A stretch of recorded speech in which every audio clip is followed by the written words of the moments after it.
Well, the House of Justice has asked us to look at these letters of Shoghi Effendi, which were written about 70 years ago. That's good. In order to better understand some of the fundamentals of our faith and also relate them better to what is going on in the world, in order to assess where we stand in our efforts in the 5-year plan and how best to make a success of our efforts. Now, when you think of that, things that were written 70 years ago have retained not only their relevance, but their immediacy for our time. That in itself is a good starting point for our discussions. And there, in understanding of that here was someone whose powers of analysis, whose acute insights into the nature of the human predicament was such that it continues to be valid not only after 70 years, but for centuries to come. And that should be our starting point with understanding of the nature of the person of the guardian and the nature of the institution of the guardianship. Now, I want to start by posing for you something that may sound like a curiosity, that is someone who more than anyone else in the world has helped us understand the world order of Baha'u'llah, has defined it, has delineated it, has set its shape, dimensions, and its pulse for us. No one as clearly, as beautifully as Shoghi Effendi, the guardian of the Baha'i faith. And then think that in all the writings of Baha'u'llah, where we have the charter for that world order, the Tablet of Carmel, the Tablet of the World, portions of the Kitab al-Aqdas, the tablets of Ishraqat, Tajalliyat, Tarazat, all these weighty writings of Baha'u'llah, which together provide us with the shape, the structure of his world order. There is no mention of either a guardian or an institution of guardianship. Now, we are only 160 years into the history of the faith, which is a very short span of time. And as I get older, that perspective becomes even more apparent to me when I realize that I have lived half of the whole Baha'i era. I've been alive in this world, not that I've made much sense or contributed much to its development, but it's a short span. And it's indeed not easy to stand back and take a kind of a historical view or a perspective.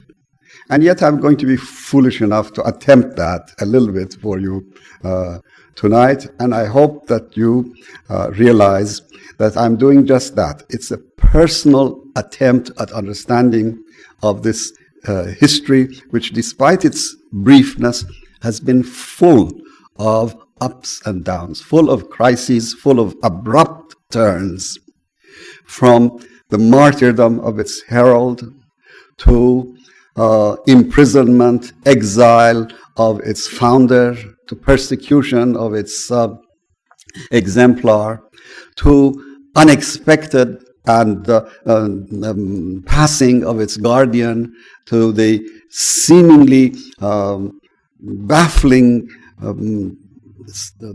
prospect that the Baha'is found themselves in 1957 of no will from Shoghi Effendi and therefore no way for the continuation. So you put all of these things together and you see that it's been a history of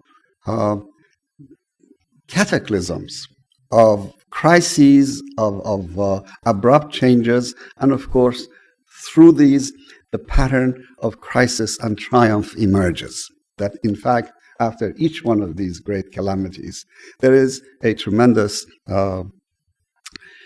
forward leap in the development of the cause.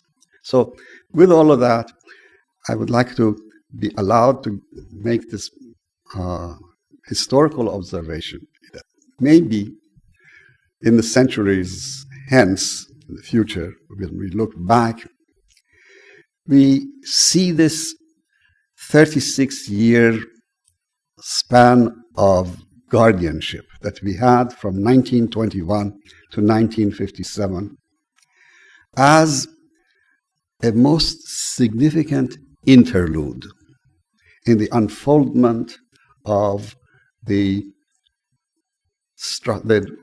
not only the administrative order, but the fundaments of the world order of Baha'u'llah. One which was necessitated by a number of causes, just as unexpectedly it began, and just as unexpectedly it ended. What ended was the person, that is the line of guardians, but as the House of Justice has clearly and beautifully explained to us, the institution of the guardianship lives in the writings of Shoghi Effendi, some of which we are directed to study with great care now, and which obviously the House of Justice itself continues to pore over and to study. And so we can see that in 1921, the authorized interpreter of his teachings, of Baha'u'llah's teachings, that is, the person of Abdul Baha, realizing the condition of the world and of the condition of the Baha'i communities in that world, that some measure of further how should I put it? Further consecration, further deepening of the structure of the center of the covenant was necessary, and therefore, in his tablets of will and testament, he gave us the institution of the guardianship, and he appointed his grandson, Shoghi Effendi, as the first guardian. It came as much as a surprise to the person of Shoghi Effendi as it did to all the other Baha'is in the world. I've been asked to sort of share with you what I was privileged to observe the person of Shoghi Effendi. I want to even do a little more than that, share with you things that I heard from wonderful Baha'is who were acquainted with Shoghi Effendi at a much earlier time. And particularly, I want to tell you that one story related to me by a gentleman who knew Shoghi Effendi during his student days at Oxford, and who not only knew him well, but who was really asked by Abdul Baha to act as a kind of a, I wouldn't say caretaker, but in Persian we have a wonderful term, doesn't exact equivalent doesn't exist in English, as a lale, a person who really is in charge of your needs, of your things. Where letters came from Haifa via this gentleman. Funds were sent for Shoghi Effendi, it came via him. Times on weekends when Shoghi Effendi didn't have classes at Oxford, he spent in home of this gentleman. This gentleman's name was Ziaullah Astarzadeh, a wonderful Baha'i of Azerbaijani origin who had grown up in Ashgabat. I met him in 1949 for the first time in England. And the most amusing and wonderful human being who spoke language mixed of Persian, Turkish, Russian, and English, all in the thickest Turkish accent.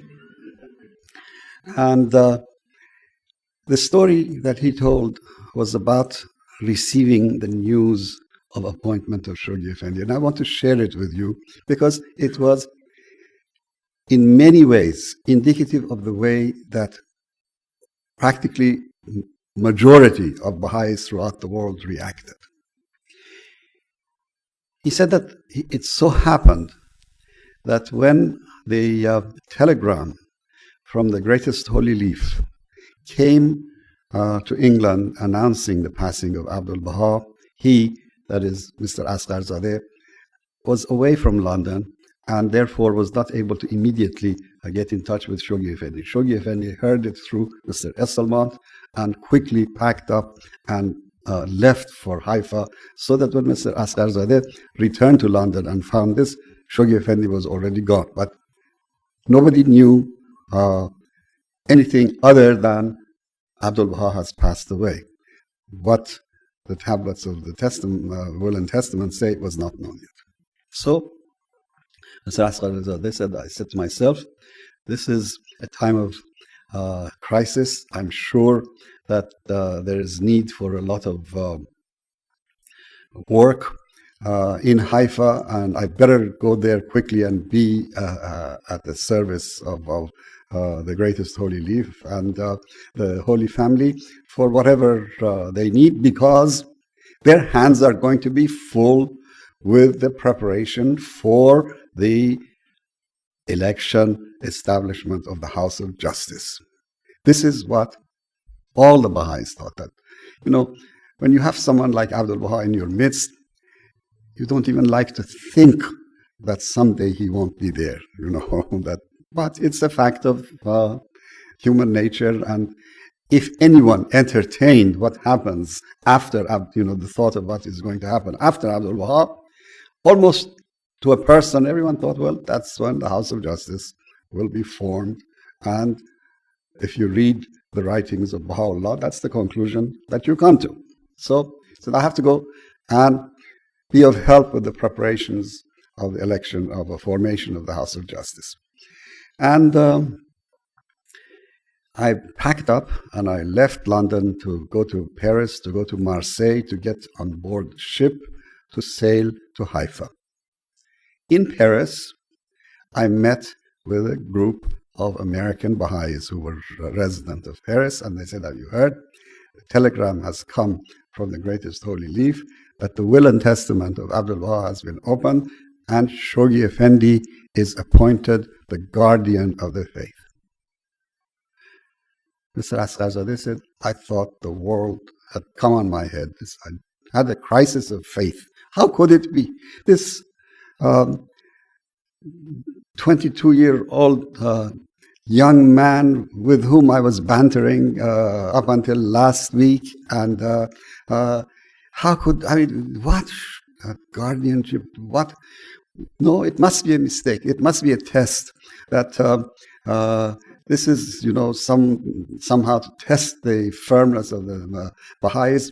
And sure enough, the House of Justice will be formed soon. And so after actually 24 hours of high fever, I was so wrought up with this agitation that I was laid up in my hotel. Finally, I got over it, and I started preparations to go to Marseille. And in the meantime, in my mind, I'm trying to construct the steps that have to be taken now for the establishment of the House of Justice. And I think in my own mind, says, well, every Baha'i community in the world will elect one representative, and they will send to serve as a member of the Universal House of Justice. And I was a native of Ashgabat, so I started out with my own home community of Ashgabat. Who is worthy of being a member of the Universal House of Justice from the Baha'i community of Ashgabat? That's easy.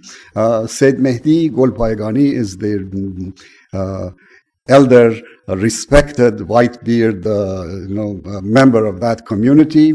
He's a deep scholar of the faith. He has received many tablets of praise and commendation from Abdul Baha. So Ashgabat will send Sayyid Mehdi Golpaygani to the Universal House of Justice. After I had settled this in my mind, he said, well, he, of course, will have to go into this Universal House of Justice and consult with members, with the representatives of other Baha'i communities from the United States, from Germany, from Britain. In what language is Mr. Sayyid Mehdi Golpaygani going to have these consultations at the Universal House of Justice? He's fluent in Persian. He knows Arabic. He knows some Turkish. He may even know a few words of Russian, but that's not going to enable him to deal with the representatives of these other communities. So I think what's going to happen.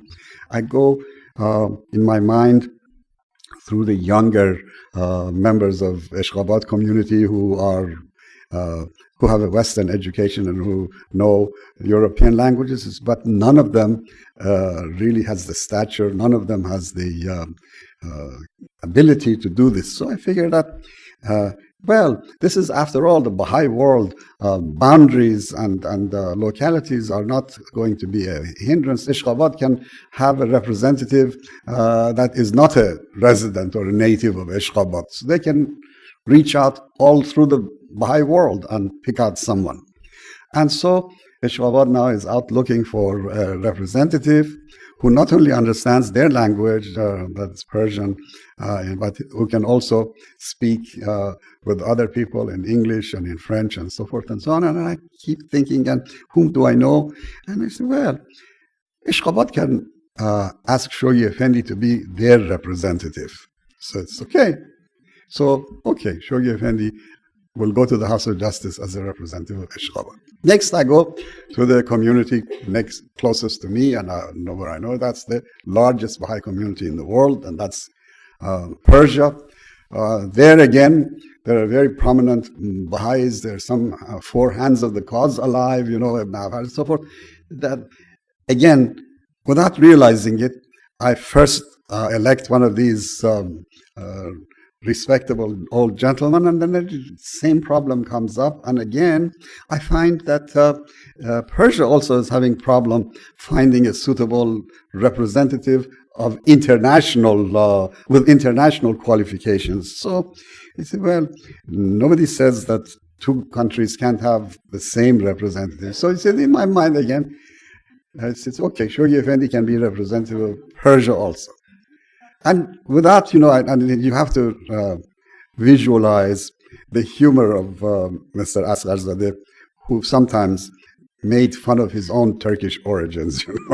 So I don't want to say anything for fear of offending possible Turks in the audience. But he said that after having gone through this process and finding out that about 5 different Baha'i communities in Ashgabat, in Persia, in England, in Germany, had all asked Shoghi Effendi to be their representative, then I had a tremendous, like lightning hit my head. He said, what are you doing? You think Abdul Baha didn't know all of these things when he made this will and testament? So with this transformation, I began to be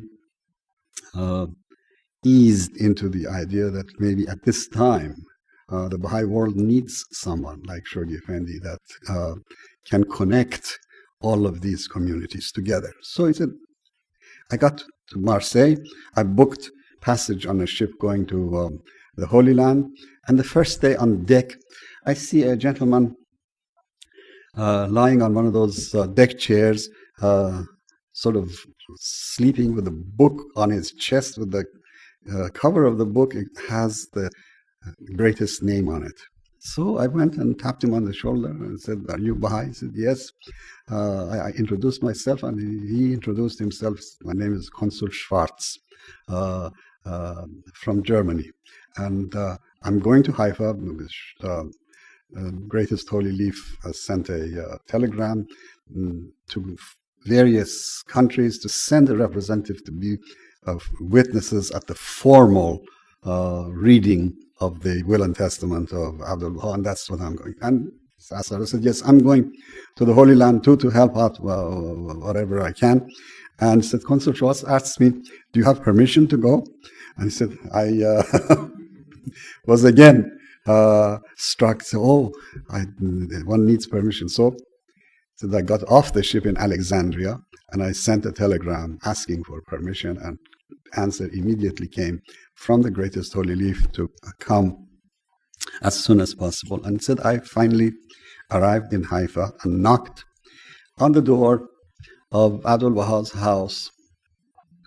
And I was ushered in, and immediately the Greatest Holy Leaf herself came and said, "Oh, Ziaullah, I'm so glad that you came here. There's so much work. Shoghi Effendi really needs help." And just at this time, Shoghi Effendi himself appeared, and he embraced me, and he said, "You're just in time." And he reached in his pocket and pulled out the Will and Testament tablets of Abdul Baha, the original ones. He said, "Sit down and make several copies we need to send to the Baha'is in various parts of the world." And he said, now I'm sitting down and I'm reading the Will and Testament of Abdul Baha, and I'm getting to the sections where Abdul Baha describes Shoghi Effendi. And let me read to you just those words here. It is, "Oh, my loving friends, after the passing away of this wronged one, it is incumbent upon the Aghsan, the Afnan, and the sacred Lotri, the hands of the cause of God, and the loved ones of the Abha beauty, to turn unto Shoghi Effendi, the youthful branch, branched from the two hallowed and sacred Lotris, and the fruit grown from the union of the two offshoots of the tree of holiness. As he is the sign of God, the chosen branch, the guardian of the cause of God, he unto whom all the Ahsan, the Afnan, the hands of the cause, and his loved ones must turn." And further on, these words again describing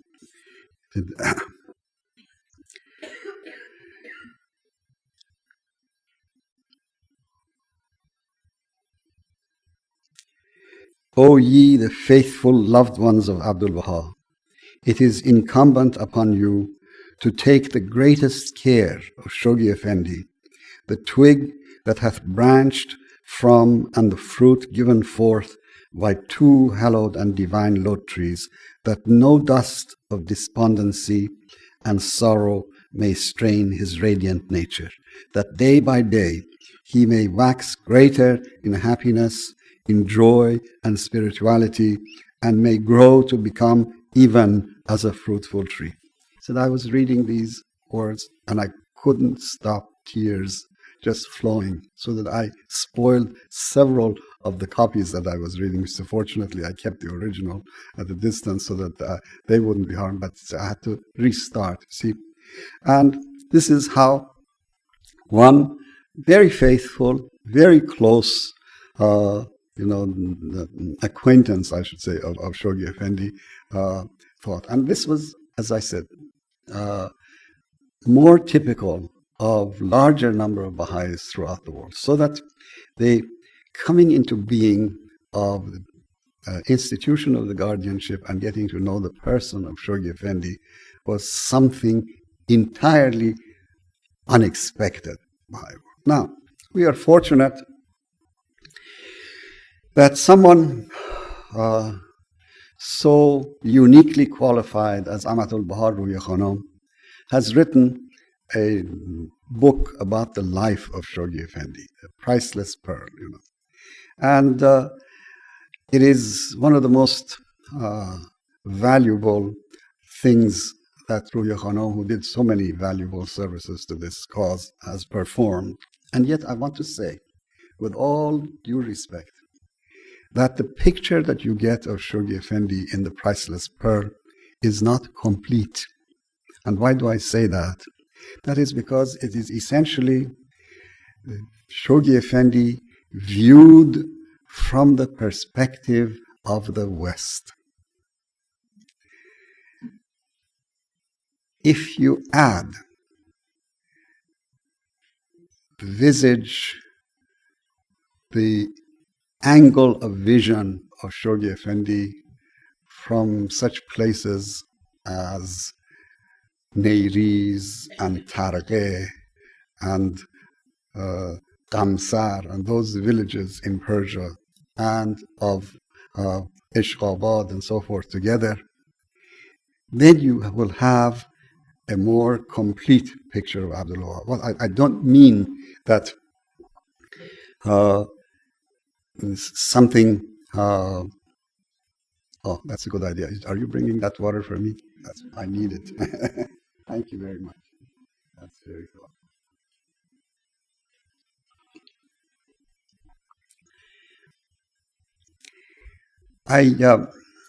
When I speak to American friends or Western friends, I usually make this observation that the Shoghi Effendi that we know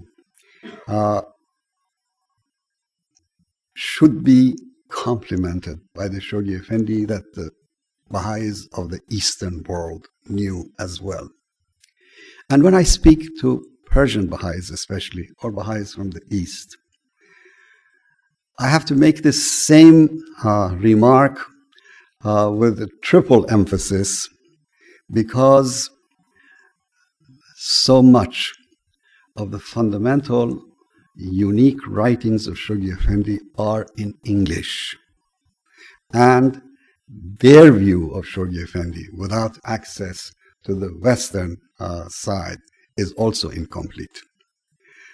If it is at all possible, I would like to urge you to try and merge this total global angle of vision of Shoghi Effendi, and then we can proceed with the study of these three letters.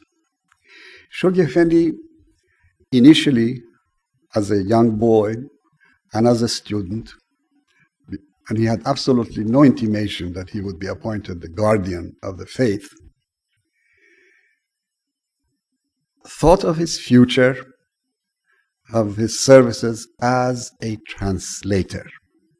He prepared himself essentially to be a good translator of the writings of Baha'u'llah and Abdul Baha from Arabic and Persian into primarily English, and he also was fluent in French, but he himself did not do anything, but translating into English.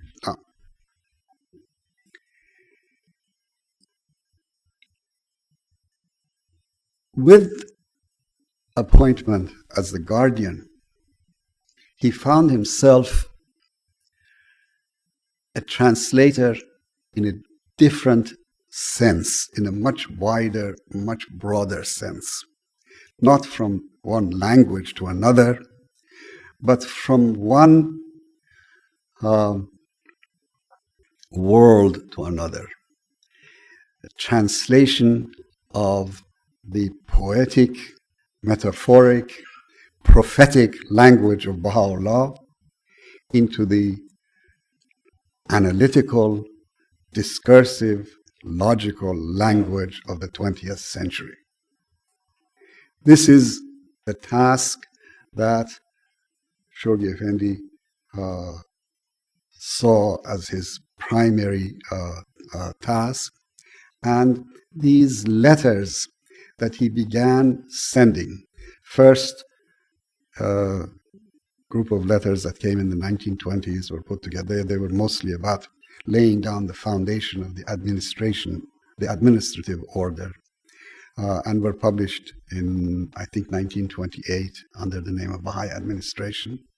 And then series of letters that, starting in late 1929, 1930, 31, up to 1936 or 7, I think, is the last of the letters in this volume that is called The World Order of Baha'u'llah. These are series of letters that he sent. To a large extent, and especially these 3 letters that we are to study with greater care, are translations of the poetic, metaphoric, prophetic language of Baha'u'llah into a language where a social critic, a philosopher, a thinker of our time would understand and would make sense to him.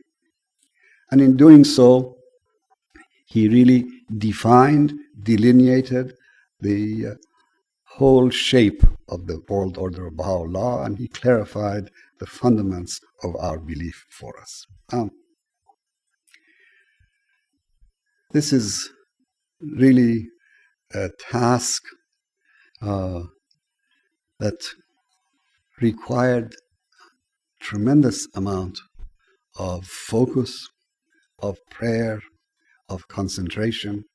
And here I'd like to say a few things that may at first sit a little strangely in some of your ears or may not, because I have in my time come face to face with Baha'is of great understanding, much deeper than my understanding of the faith, of great stature, hands of the cause even, who claim for Shoghi Effendi things that neither Abdul Baha assigned to him nor Shoghi Effendi ever assumed to himself. It's in the nature of human beings when they are faced with something that is near to perfection, to assign total powers to him. And people, I know some pilgrims, for example, who in his own presence threw himself at his feet and said, when I look at you, it's like I'm looking in the eyes of Baha'u'llah himself. And Shoghi Effendi's reaction was, Astaghfirullah, God forbid. And he would raise them and say, don't make such statements. And I know that some of these wonderful Baha'is have written their memoirs, and their love of Shoghi Effendi carries to a point where they don't make clear the very points that Shoghi Effendi himself makes clear about who he is, what he does, and how these powers are devolved upon him. I don't want to get into a long discussion on the subject of infallibility, major or minor, and things like that. But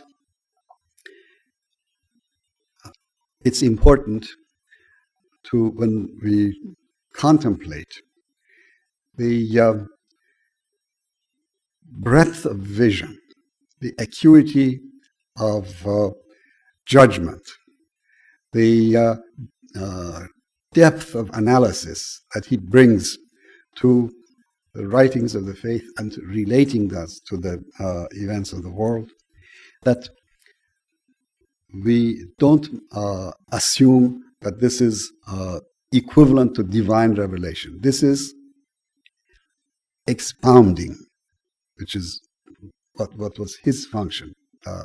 assigned to him to expound on the teachings, to translate or interpret in that more meaningful sense, not simply from one language to the other.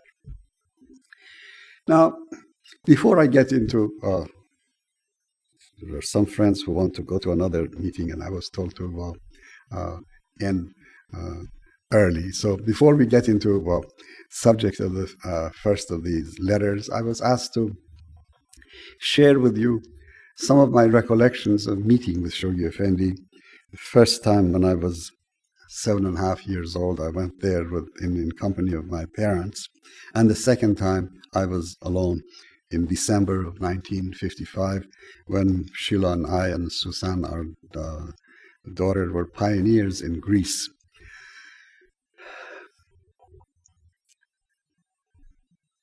First time, it's 1934, Shoghi Effendi was in his early 40s, prime of life, to a young boy who stood probably half as tall as he did. He seemed like a tall and erect person.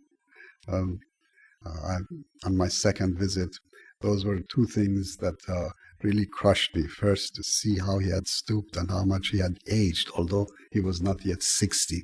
Yet the weight of responsibilities and of the sufferings that he had gone through had made a considerable impact on his physical being. But at that time, the first time, as I say, a man in prime of life and with all the attributes of an athlete, which he was. You know, he was a good mountaineer.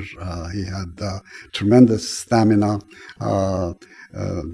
His usual mode of meeting with the pilgrims was to take them on hikes on Mount Carmel, which in those days was a bare mountain. You know, if you see photographs of Mount Carmel in the 1930s or earlier, you see that with the exception of the gardens surrounding the shrine building, that is not with the superstructure that it has today, but the original stone structure that Abdul Wahab had built was the only thing that existed on the mountain. The rest of it was just bushes and stubble and rocks. And there were trails, hiking trails, that Shoghi Effendi used to take the pilgrims for a walk. And he obviously was in better shape than most of these pilgrims, because every once in a while he had to wait for them to catch their breath and be able to follow again. Even at that first time, the qualities that a 7.5-year-old boy could perceive, and there were qualities that were really impressed into my mind at my second pilgrimage, were two qualities that normally do not exist in the same person. And this was the best that I can describe to you, the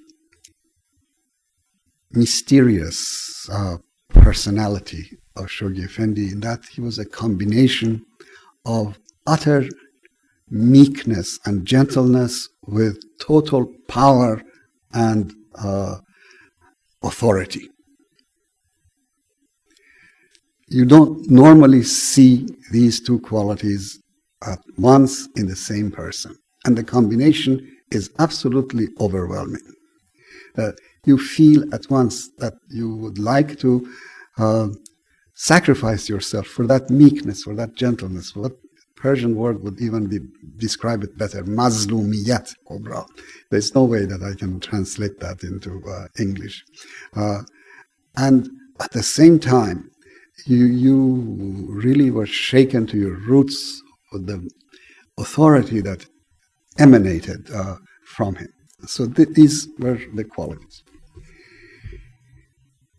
He spent the whole time that the pilgrims had the privilege of being in his presence, commenting on the state of the world, on the condition of the Baha'i communities and what they should do, essentially explicating things that about the same time he was putting into writing. I'm reading these world order letters, some of which are contemporary with the times that I happen to be there. And what I remember of his remarks are pretty much the subjects that he was discussing. I can tell you maybe something to a little amusing. In Persia, it used to be customary when somebody came back from a pilgrimage, friends to gather together and to hear the news of this pilgrimage. And so this gentleman had returned from Haifa, and everyone was gathered at this meeting, and he started out by saying, I'll say it in Persian and then I'll try and translate it. He said, Hazrat Wali Amrullah khayli amriyan. His Shoghi Effendi is very deeply involved with the faith, as if he expected. Khayli amriyan. He says, I was there for 9 days, and every day he spoke only about the faith. So, it's the fact. But you were lucky, you were privileged to be there and to hear him talk about it. In 1934, it was a time of changes in the homeland of faith, that is in Persia. Then government was making tremendous inroads into the powers of the Muslim clergy and was cutting off their hands from various. In the past, they were in charge of the judiciary and the educational system of the country, and both of these fundamental functions were taken away from them. And especially just a few months before that time that we were on pilgrimage, which was around Nowruz time, 1934, then Shah of Persia had decreed the removal of the veil from women, emancipation of women, unveiling.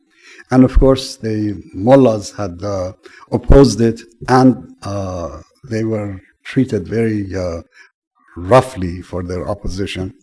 And when Shoghi Effendi asked my father, what's the condition of the Shi'i ulama, for example, in Persia, my father, with a great deal of glee, said, beloved guardian, they're finished. They're looking for holes in the ground to disappear into. And Shoghi Effendi laughed and he said, yes, but they will return with redoubled power, and they will do much harm to the body of the faith, but they themselves will be the cause of triumph of the faith. Those were the remarks that he made in 1934. Now, this is, you don't have to take that as text. This is only a pilgrim's note. But when you read these letters, you hear Shoghi Effendi comment on events of the world and their relationship to the unfolding of the world order of Baha'u'llah.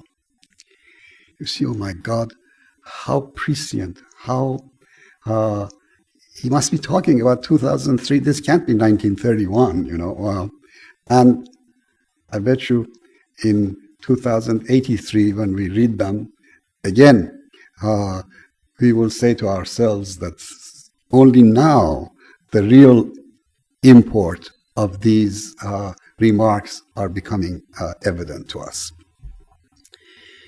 So, what he was saying in 1934, or what he was saying in 1955, again, 1934, the period between the two world wars, at the time when the world was getting ready for another great calamity, bigger than the first one, and 1955, when we were at the beginning of the terrible Cold War and things were getting more and more fearful in the world. He was saying things, and we thought that we were hearing him or reading him and getting it, and yet when we reread now, this is one of the values of rereading of these letters, you realize how much of the potency, of the validity, of the timeliness of these messages are evolving, emerging in our lives. And this is one point that I would like to make. And perhaps some of you may have questions that I should leave some time for, is that when Shoghi Effendi speaks of the ordeals of the world, the calamity, the suffering that must bring about the realization of the human beings, invariably most of us put these things in a very limited time frame. We think that he's talking about just now, or when he was writing. Well, that time frame of the real sense of these letters is one that is expandable. That's one point that I want to leave with you, that it is not, none of these references are to any limited time or any limited event, that they're expandable. And number two point that I would like to leave with you is that these calamities that he speaks of, and very often catastrophes, we think of it as something that is going to be like a lightning bolt, that it will happen all over the place with one magnitude, and everyone will certainly feel it. And yet you realize, the more carefully you read these letters, that these catastrophes are unfolding all the time, and they have impacts in various ways that bring about precisely the results that he talks about. For example, he speaks in 1931, in that first letter, about a Europe that has gone through the World War. It doesn't say First World War because the second one hadn't taken place yet, the Great War, the World War. Europe that is still full of hatred and full of feeling of revenge, that the peace treaty that the victors have imposed on the vanquished is unjust, is itself going to lead to greater conflict. And then he talks about the vision of the world order of Baha'u'llah, establishment of oneness of mankind, of course, as the ultimate and the central goal, but as part of its sort of necessary ingredients, greater integration of economy, the greater, I'd say, erasing of the national boundaries, the more reliance on a kind of collective security, and even of monetary, unity of the currency, and so forth and so on. And you look at it and you see certainly the world is nowhere near the peace that we are looking for. And certainly the major problems, which are materialism and racism and all the evils, are still with us. And yet, in sort of partial ways, some parts of the world are taking steps in those directions that he's talking about. Think of Europe of today and compare it with Europe of 1931. The two absolutely blood enemies of centuries, the Germans and the French, are the closest of allies today. The realization that the sovereign nations should seed something to a larger sense of unity is taking root. A European Union has emerged, an economy that is interdependent. All of these things that he's talking about in these letters are happening. So what I'm saying is that don't expect a sudden, grand ringing down of the old order and its quick emergence, the full world order of Baha'u'llah in one time, but things are coming about piecemeal, slowly, faster in some places than in others. And the understanding of this particularly is important for us if we are not to become discouraged or to be confused at this time. So, oh, wait for that calamity, for the world to learn their lessons and come to the Baha'i faith. That's not how it's going to come about. Friends, I think that instead of now entering a more systematic review of these three letters, I should stop and respond to some of your questions, or if you like to hear some more stories or anything like that, I'll be happy to. Yeah. Does what I've been saying to you make sense so far? Yeah? All right. Yes? Could you just take us on the review and let us feel that we're there? You want kind of vicarious pilgrimage. Sheila and I are always happy to be asked to relate the stories of our pilgrimages because it gives us a chance to relive those wonderful, beautiful, and unforgettable days. So I'm very happy to share with you more. And the two pilgrimages that I was privileged to be on, one in 1934 and one in 1955, were under such different circumstances, and that they're like two different chapters from a wonderful book. The first time, as I told you, was in springtime, Nowruz time, in fact.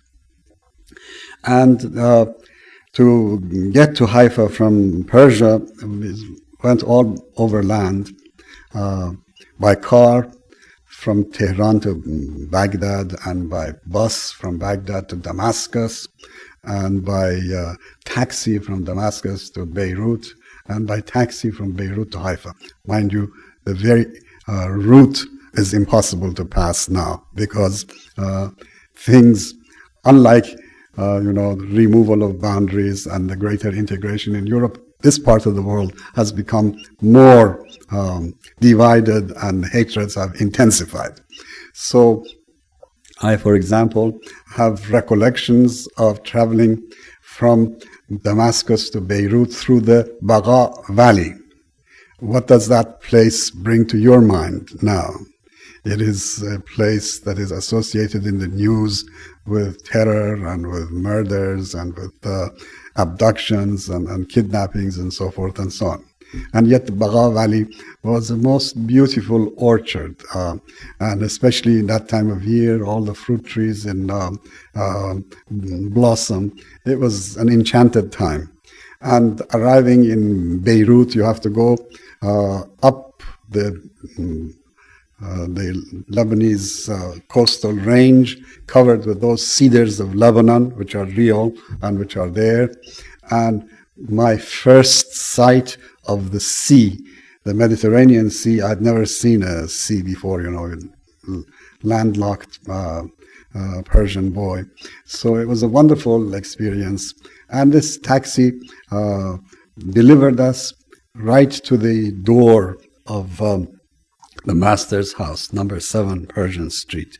And we knocked on the door, and the servant opened and ushered us into the house. Those of you who have been on pilgrimage, you know that you go up the stairs, you enter this octagonal central room, and immediately up, in front of you is a large sitting room which is fitted with sofas all around. It's called, in Arabic, it's called a mandar room.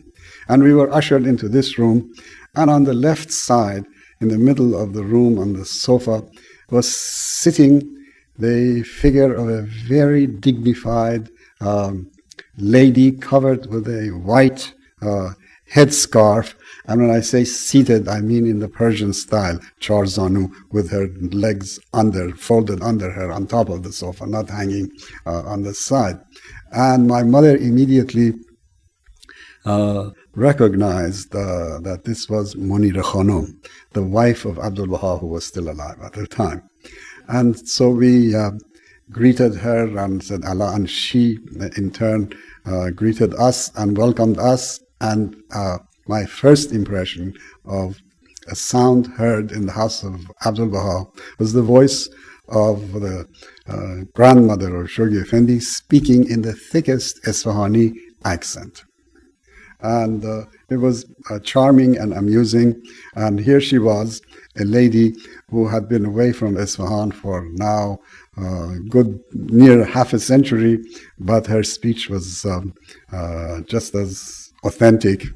And it was for this reason that later on we noticed that even Shoghi Effendi had an occasional tinge of Isfahani accent when he spoke. For example, you say, "Intor shodes."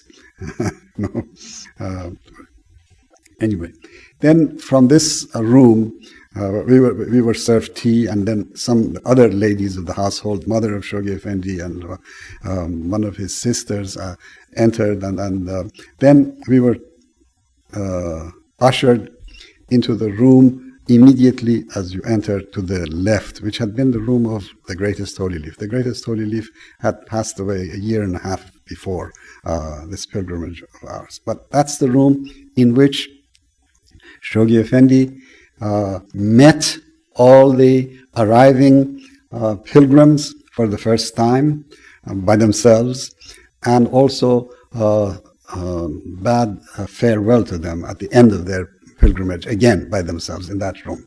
The rest of the time, the pilgrims were in company of other pilgrims, and I will describe what the routines were. So we were led into this room, and Shoghi Effendi entered. My father's natural instinct was to sort of throw himself at the feet of Shoghi Effendi. And Shoghi Effendi immediately lifted him up and said, no, no, no, that's not permissible. And he embraced him, and he greeted my mother, and he put his hand on my head. This was his greeting both at arrival and at departure time. And he said words of welcome and asked about the rigors of the journey, and said how pilgrims not so long ago used to come by on foot and would take months to get there, and now how easy it was to get to the Holy Land by car, and of course later on it got even easier to get there by airplane. And after these personal welcomes and greetings, he dismissed us, and we had to go to our respective pilgrim houses. In those days, the pilgrims from the east were not mixed with the pilgrims from the west. There was an eastern pilgrim house and a western pilgrim house. And it was for practical reasons as well as for some other reasons, where after all, Haifa was a very traditional, restricted Muslim Arab city.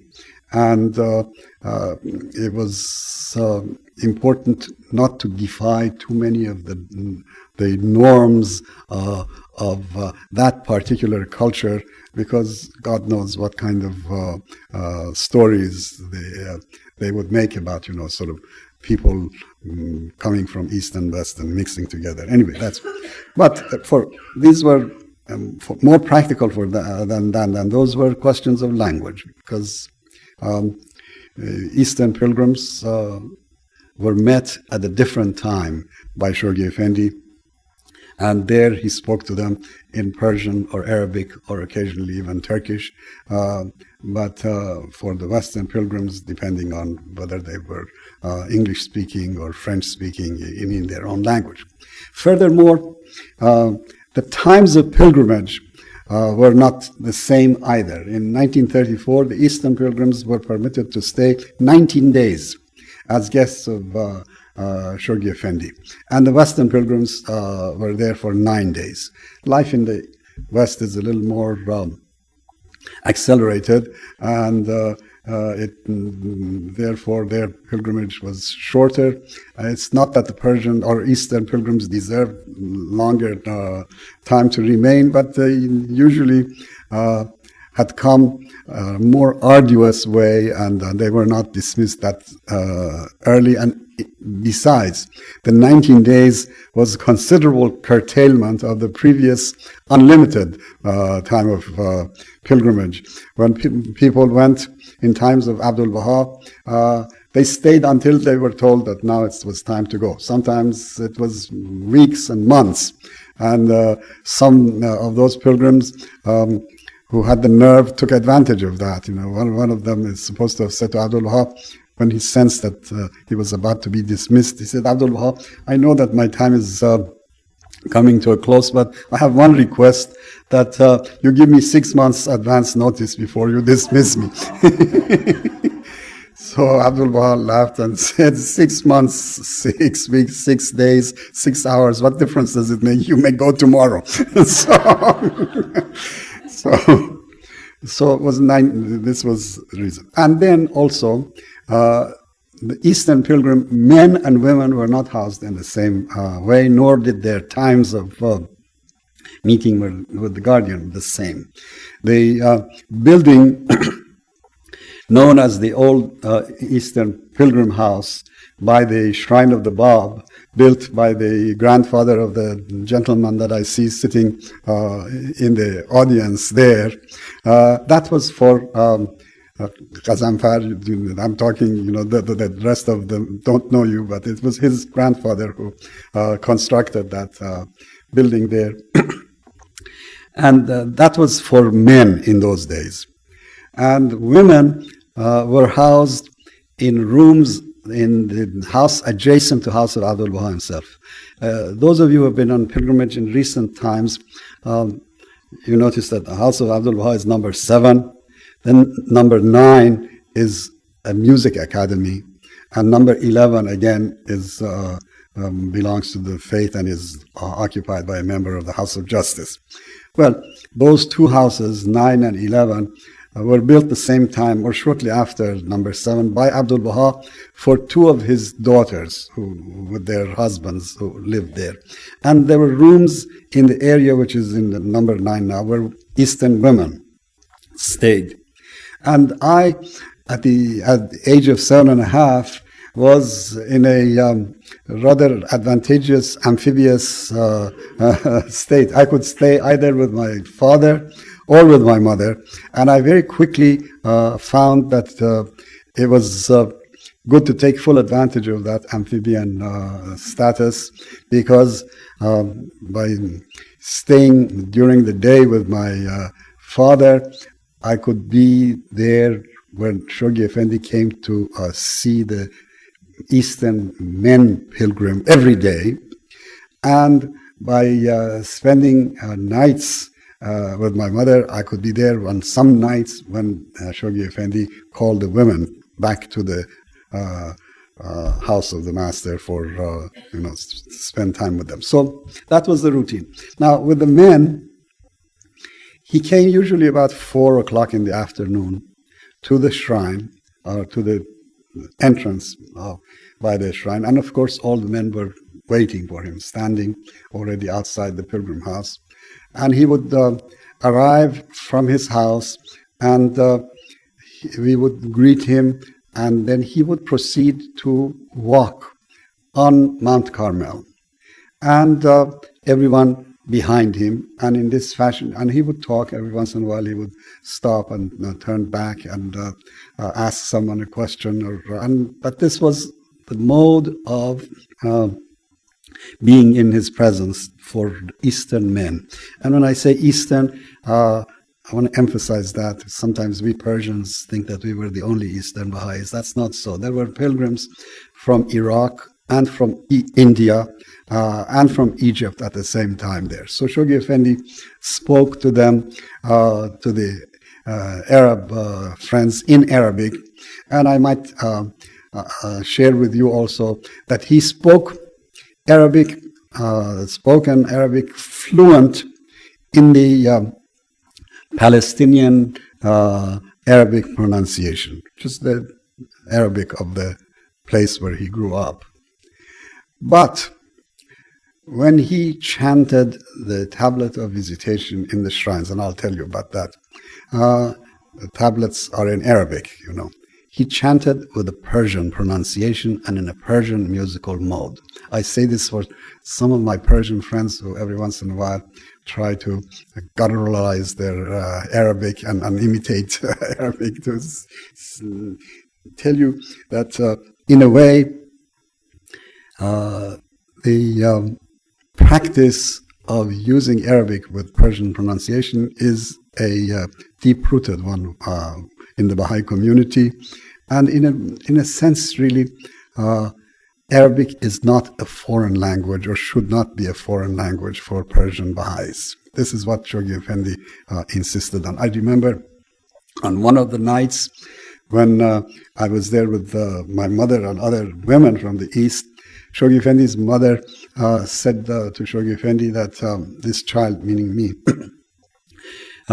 knows some prayers by heart. May he chant one? And Shoghi Effendi said, go ahead. And I chanted one in Persian. And after it was finished, he said, now you must memorize one in Arabic. And so I, of course, immediately set to work to do that. So back to walking and speaking in Persian and in Arabic. And after these walks were, as I said, topics of the day having to do with development of the faith and how the events of the world interacted with the state of the Baha'i communities. These were themes of his conversations. Then at the end of this walk, we would come back to the shrines, that is the shrine of the Bab and shrine of Abdul Baha, which are adjacent. And interchangeably, first day at the shrine of the Bab, next day shrine of Abdul Baha, and alternately that way. He himself would, he would remove his shoes and as we did all, and then he would stand at the entrance of the shrine with the container of rose water. And each one of us, as we entered, he offered some rose water. We cupped our hands and we poured some rose water in our hands. And then we went in, and then after we were all in, he himself came in and went and stood before the shrine, and he chanted the tablet of visitation.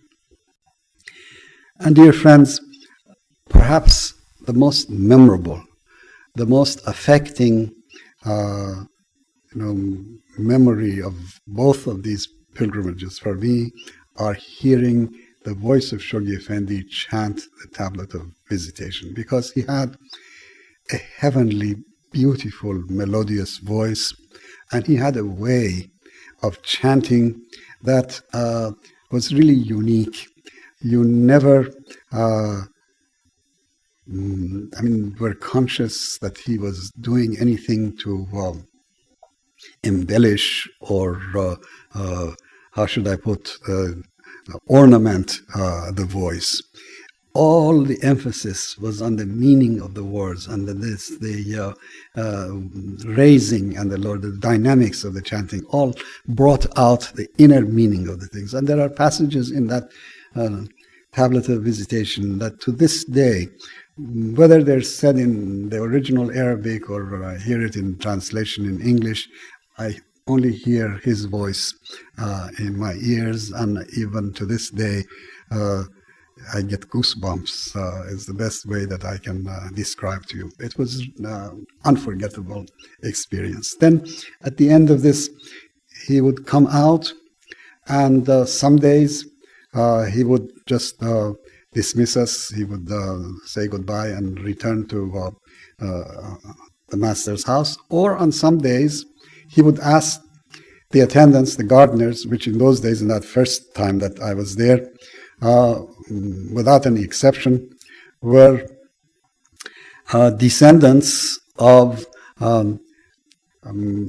Yazdi Baha'is of Zoroastrian background. And I remember the one who was in charge at the gardens around the shrine, his name was Khosrow. He would say, Khosrow, bring some chairs and some tea from the pilgrim house. And the chairs would be set in the garden right in front of the shrine, and we would be served tea, and he would continue the discourse on that occasion until the time that he wanted to leave. So I will share with you one interesting episode out of that first pilgrimage. I remember the very first day of our pilgrimage when he came out of the shrine and he asked Khosrow to bring chairs, and he was sitting down there. He said that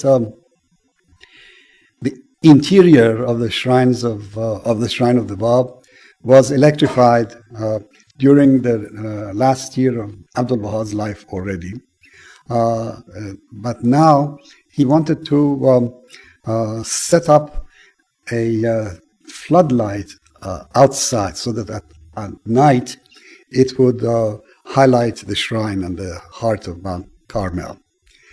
And my father got his courage together and said, beloved guardian, may I be permitted to contribute the cost of this project?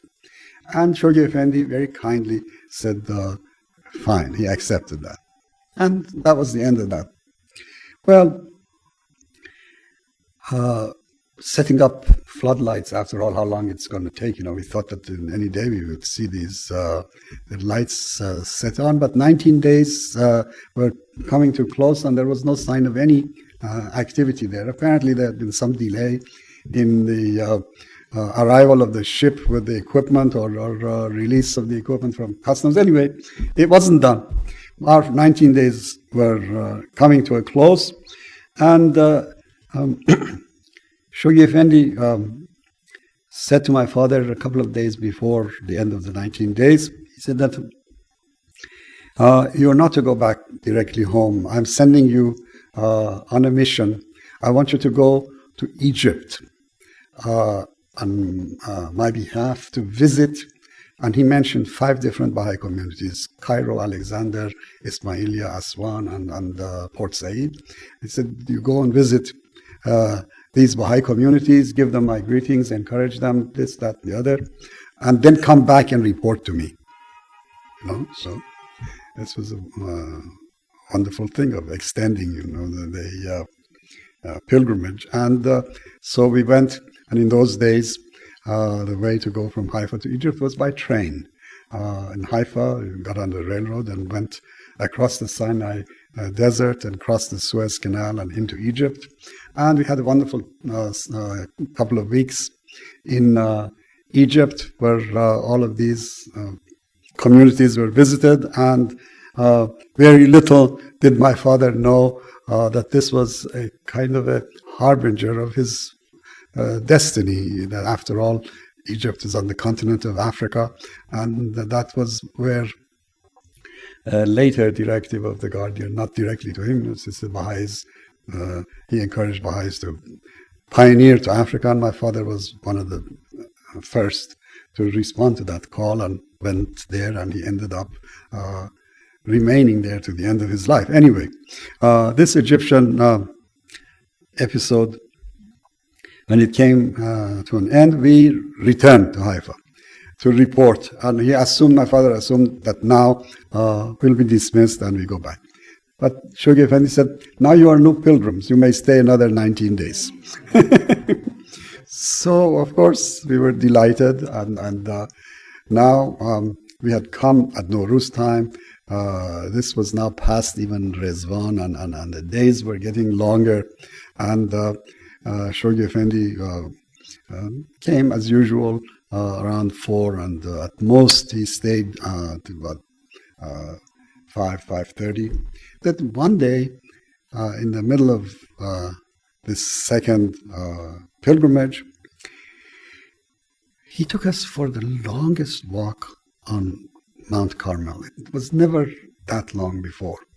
And everyone began to wonder towards the end. So why is it that Shoghi Effendi is taking so long? Good 2 hours of walk on the mountain. He took us to the head of the mountain and then to where overlooking the cave of Elijah and then the Catholic convent that is on the hill in those. And by the time we were back and into the shrines, we thought for sure now he would leave right away. But lo and behold, we come out and he asked Khosrow to bring chairs and sit up there. And again, for longer than ever before, so long until it actually got dark. And when it was dark enough, he gave a signal, a sort of subtle signal to Khosrow, and those lights went on for the first time. And he looked with a smile, almost a childish, delighted smile at my father. And it occurred to him, and I was too young to put all of these things together, but my father told me that at that moment, he thought that maybe the whole scheme of extending the pilgrimage and going to Egypt and so forth was that he would be there to see this insignificant, contribution that he had made. And he said that this was really the guardian. And it's so true that you took the smallest step for him and he repaid you 1,000 times with praise and approval and love. And that was really Shoghi Effendi. That's how he held the Baha'i world together. That is how he propelled the Baha'i world into all these great achievements. Well, I'll leave something about the next pilgrimage for the next session.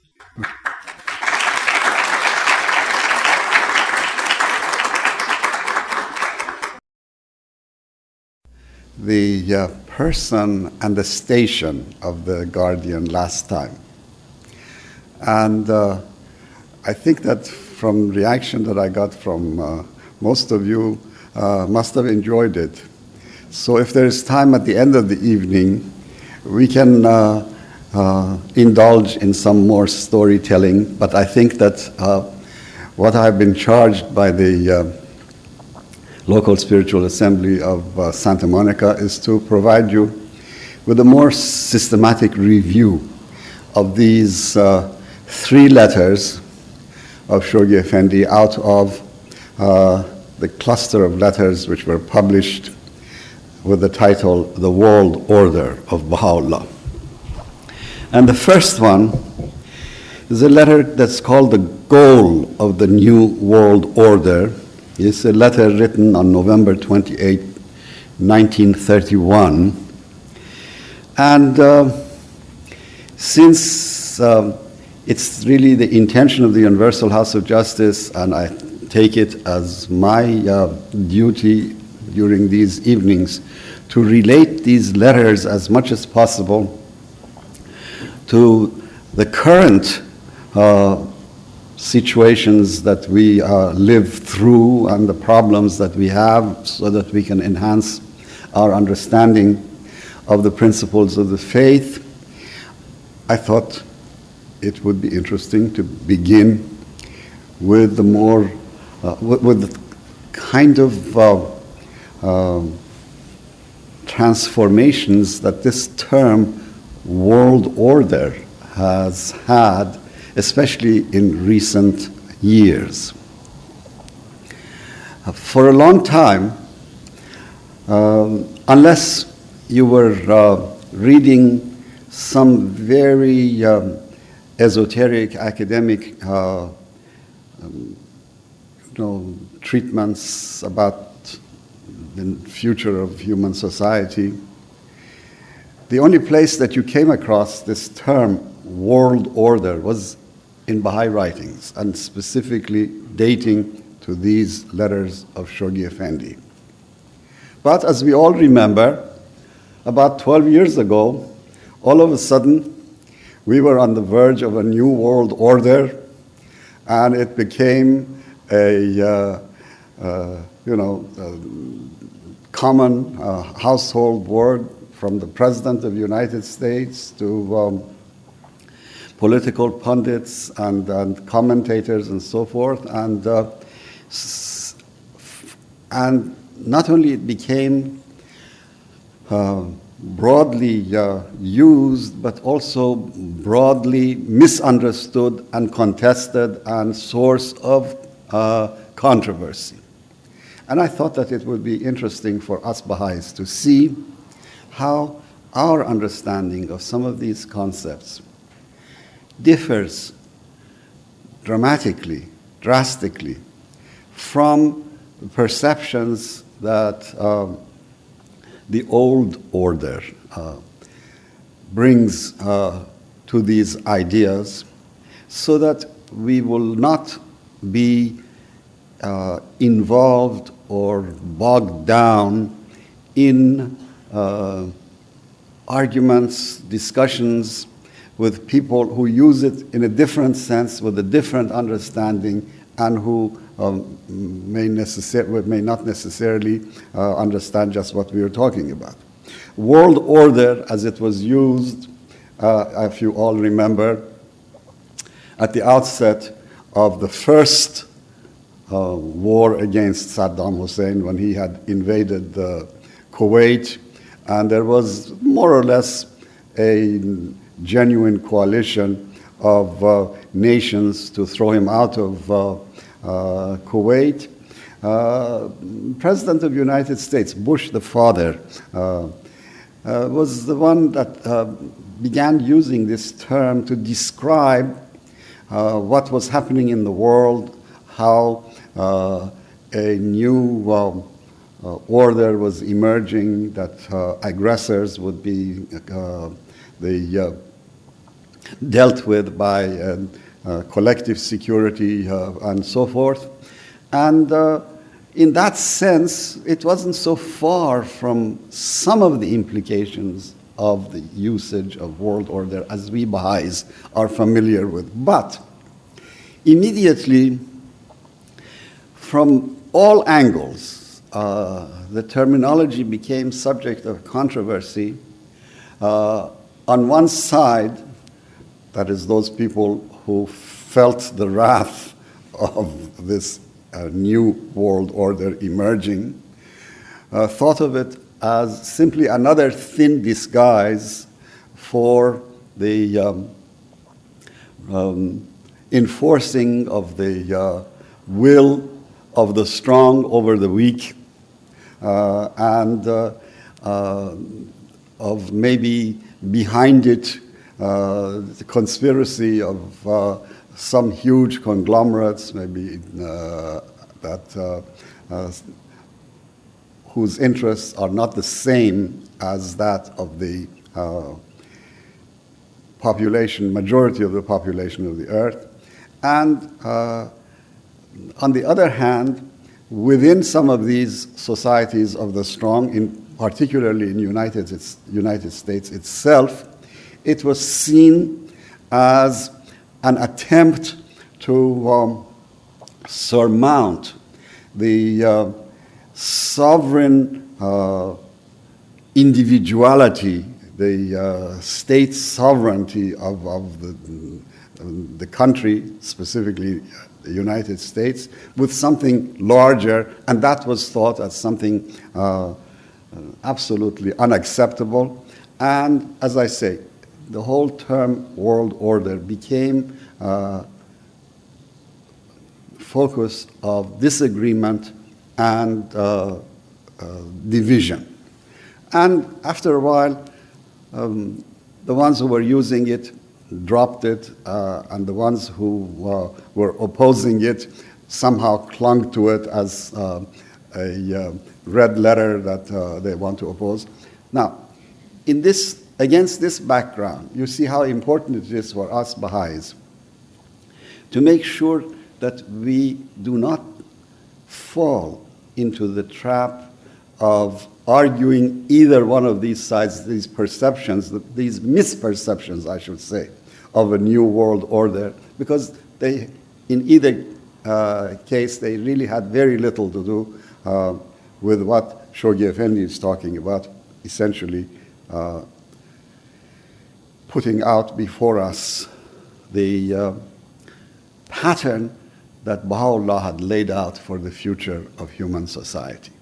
So I'd like you to remember this, that when you use the world order, you make sure that you disabuse your non-Baha'i friends of the misperceptions that may have, or at least make sure that they do not attribute to you the kind of misperceptions that they have about this term. Okay. See, this, these perceptions exposes the critical symptoms of the fatal ailments of the old world order. And it's important for correct Baha'i understanding of the term and avoidance of being sucked into the clamor of this dying old world. Now, the salient features of the dying world order, which are the first things that Shoghi Effendi addresses in this letter of 1931, are, number one, makes the point that although this is 1931, good 13 years after the end, the formal end of the First World War, that the war is really not over, that the Peace of Versailles is itself a prelude to a new war. And he quotes Abdul Baha having said very clearly back in January of 1920 that this is the case. And I'm going to read you that quote. Here.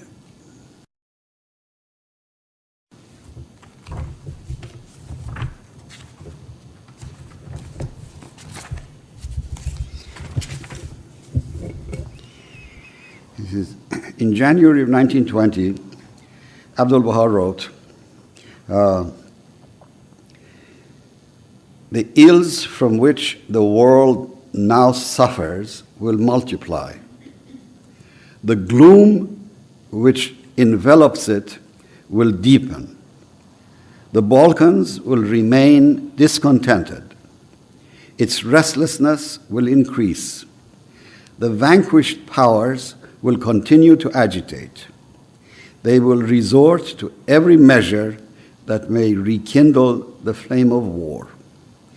Movements newly born and worldwide in their range will exert their utmost effort for the advancement of their designs. The movement of the left will acquire great importance. Its influence will spread. See, we Baha'is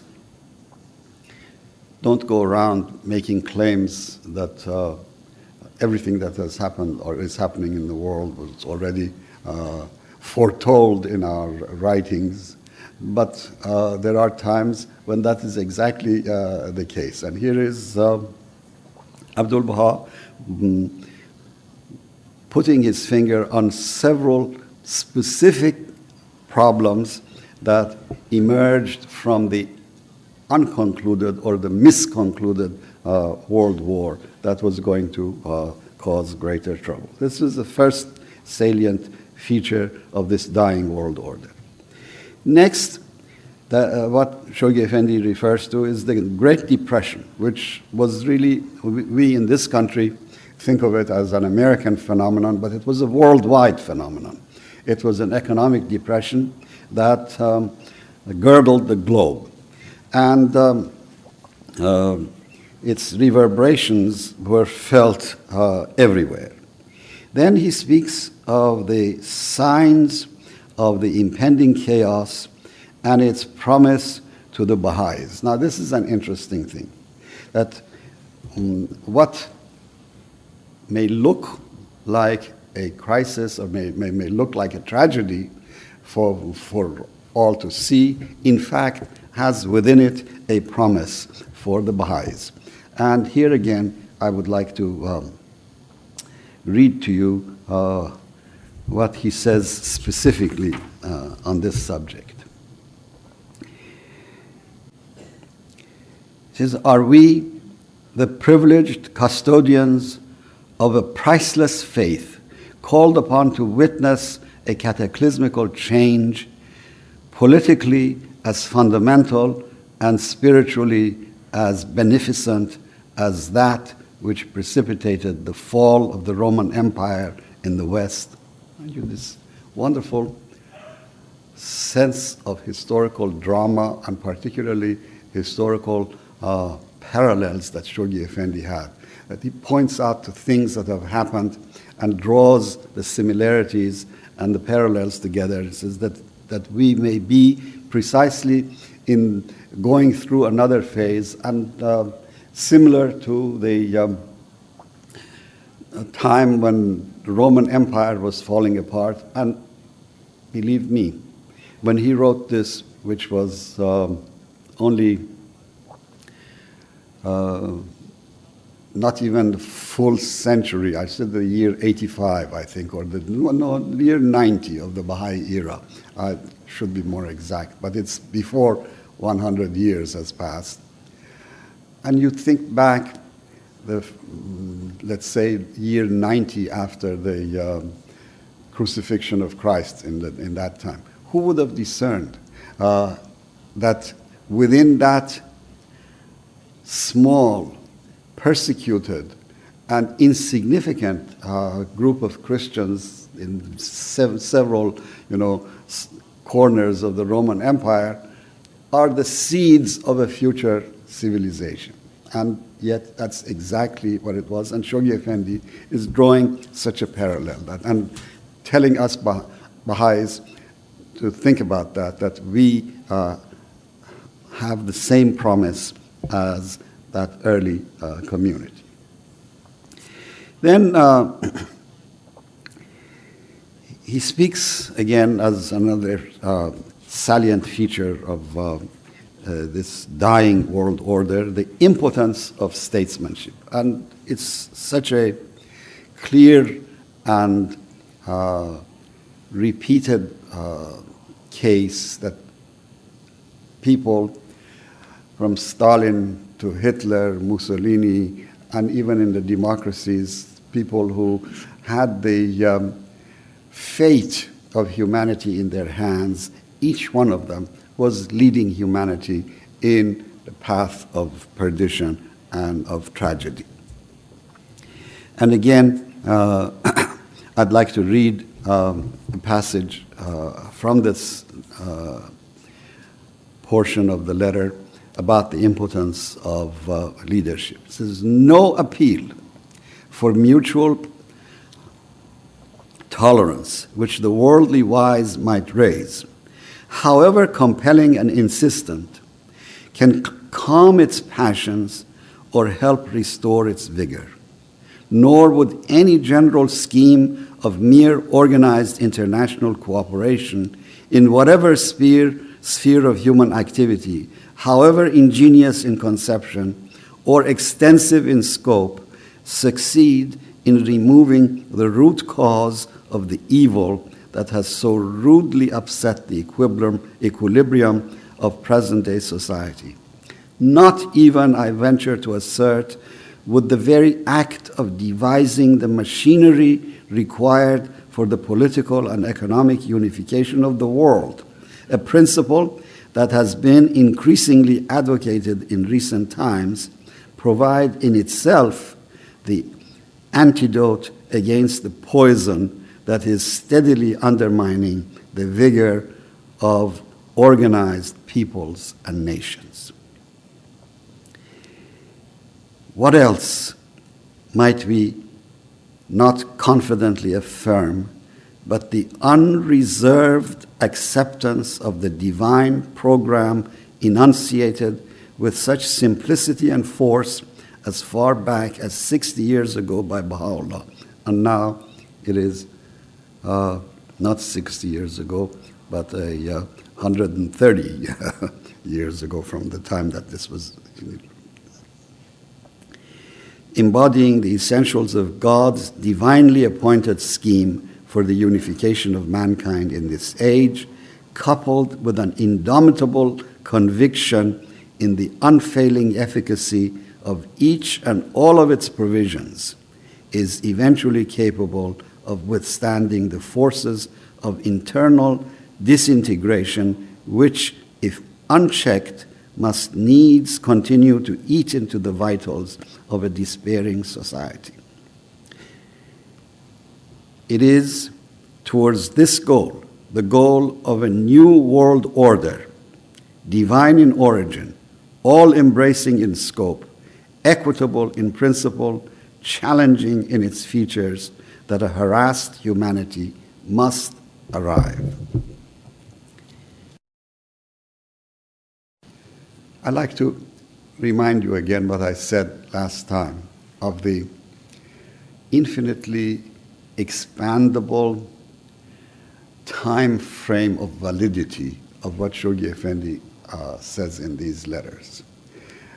Just as I read these passages, transfer them to the current situation that we are going through, and you'll see how equally, doubly, more dramatically valid they are now than they were 70 years ago.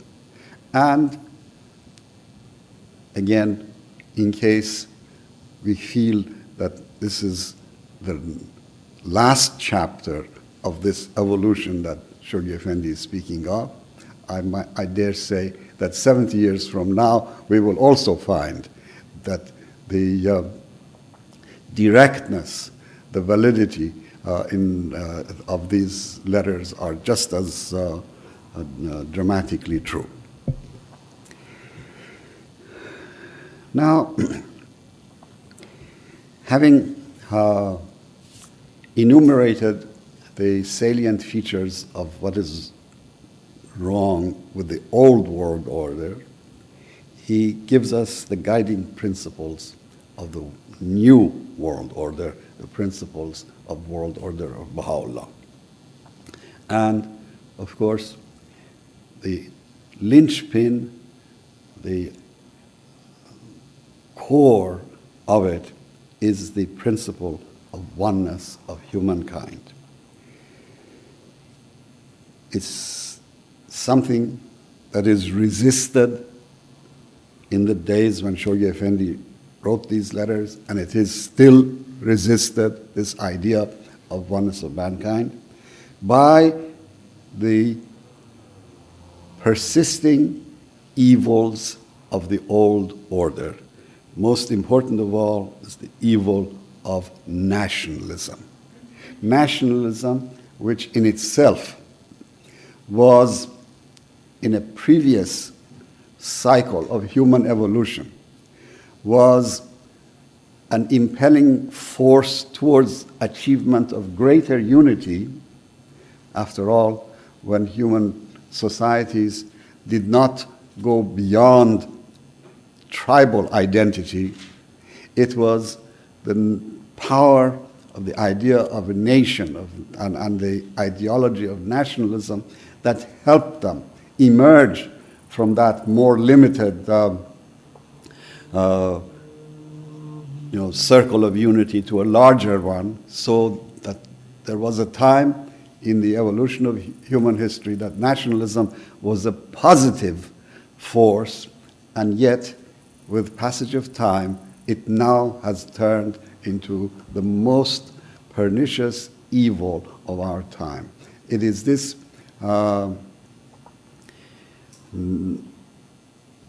sense of provincialism, narrow, jingoistic or chauvinistic, however you like to call it, attachment to one's own nation, which stands in the way of realization of oneness of humankind. I'm not talking about 1931 when Shoghi Effendi wrote this, which was true. I'm talking about right now where it's even truer. And I'd like you to relate this to just about every situation that you are confronted with in the daily news on television, whether in our own country, in the United States, or whether in some corner of Europe or the Middle East or wherever you are. It's this nationalistic fervor, fever that is the greatest force of resistance to the emergence of oneness of humanity. And it is, and Shoghi Effendi says that a necessary ingredient for making this principle of oneness of humanity something concrete, not just a dream, but something real, is the creation of a federated system of nations. And it's already, this is something that already spelled out in The Secret of Divine Civilization of Abdul Baha, given back in 1875, and it is re-emphasized again in the Universal House of Justice's Peace Statement of 1985.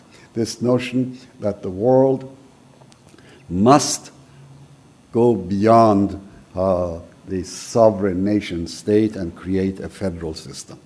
Again, you look around and see within a country that itself was created on the principle of federalism, that it managed to survive and grow and achieve the potential that it has achieved so far because of its federalism, yet you will find forces of provincialism, of insularity that resist the same thing that was so beneficial for this country to extend beyond. So you can see through this analysis of Shoghi Effendi what would be a proper Baha'i approach to somebody who opposes a federated system. Right now, for example, in one of the real trouble spots of the world, you know, there aren't just one or two, there are so many, but one of the most persistent and seemingly endless sources of conflict and crisis, which is the Middle East.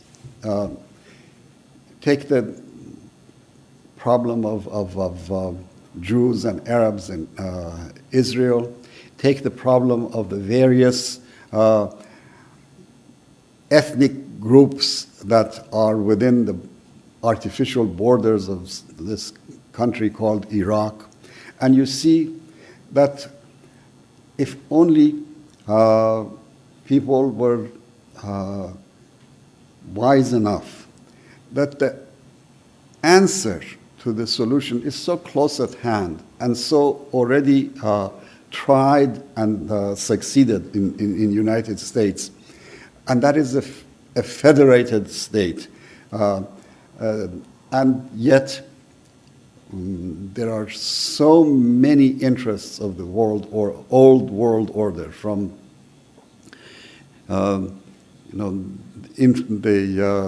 economic interests of the greater powers over the smaller ones, from the sectarian interests of one religion against another, from the ethnic enmity among various people, all of these things standing in way of achievement of that federated system. And then Shoghi Effendi says that the successive and progressive and overlapping stages of achievement of unity in the metaphor of these 7 candles of unity that Abdul Baha had spoken of. In other words, Abdul Baha had spoken that there must be unity in language, must be a unity in of a political nature, must be a unity of a geographic nature. These 7 candles. But Shoghi Effendi makes it clear that these are not sort of step 1, 2, 3 that must follow exactly in the order that he gives it. In fact, these are successive, progressive, and overlapping stages that in different parts of the world, in different societies, may come about at different times. And this is, again, a lesson that we draw by applying the wisdom, the insights that Shoghi Effendi gives us in these letters to the problems of the world in which we live right now. In some parts of the world, some of these problems are closer to solution. Who would have thought 100 years ago that France and Germany, mortal enemies over several centuries of warfare in Europe, would be the closest allies at this time? And who would have thought that a union of first 11, now growing close to 20 different European states, slowly erasing those barriers that exist among them. Most of them have now adopted a common currency. There's no need for border checks and visas and things like that traveling. Who would have thought that this would have been possible even 50 years ago? I would say even 30 years ago. And yet it's happening. And you look at seemingly irremediable problems like the problems in the Middle East between the Jews and the Arabs, and who knows that within some foreseeable time, the same kind of solutions that are emerging in Europe might not emerge there also. Somebody once said that when human beings have exhausted all unreasonable approaches to a problem, if they're still alive, they may turn to the reasonable. And this is what might happen. All right. Now, then Shoghi Effendi speaks about the need for a world super state. And he says that it is inevitable. It's not just something that we are dreaming about. Again, think of this against the tremendous hue and cry, the noise that is raised, even in our own country, against sensible things that, for example, creation of an international criminal court, as a step in direction not of a super state, but at least of a kind of an international cooperation. Yet,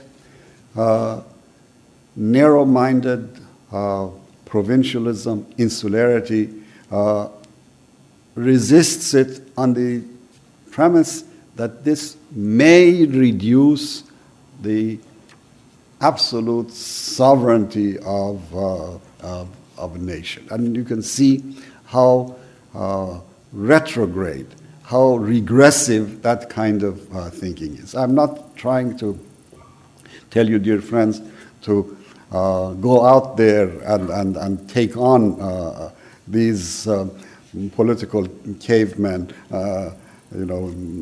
personally. That's not how we deal with them. But it's important to at least have a clear understanding of where we Baha'is stand with them.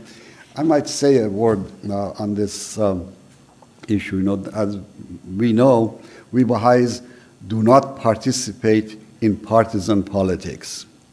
And, of course, all of these issues are matters of partisanship today.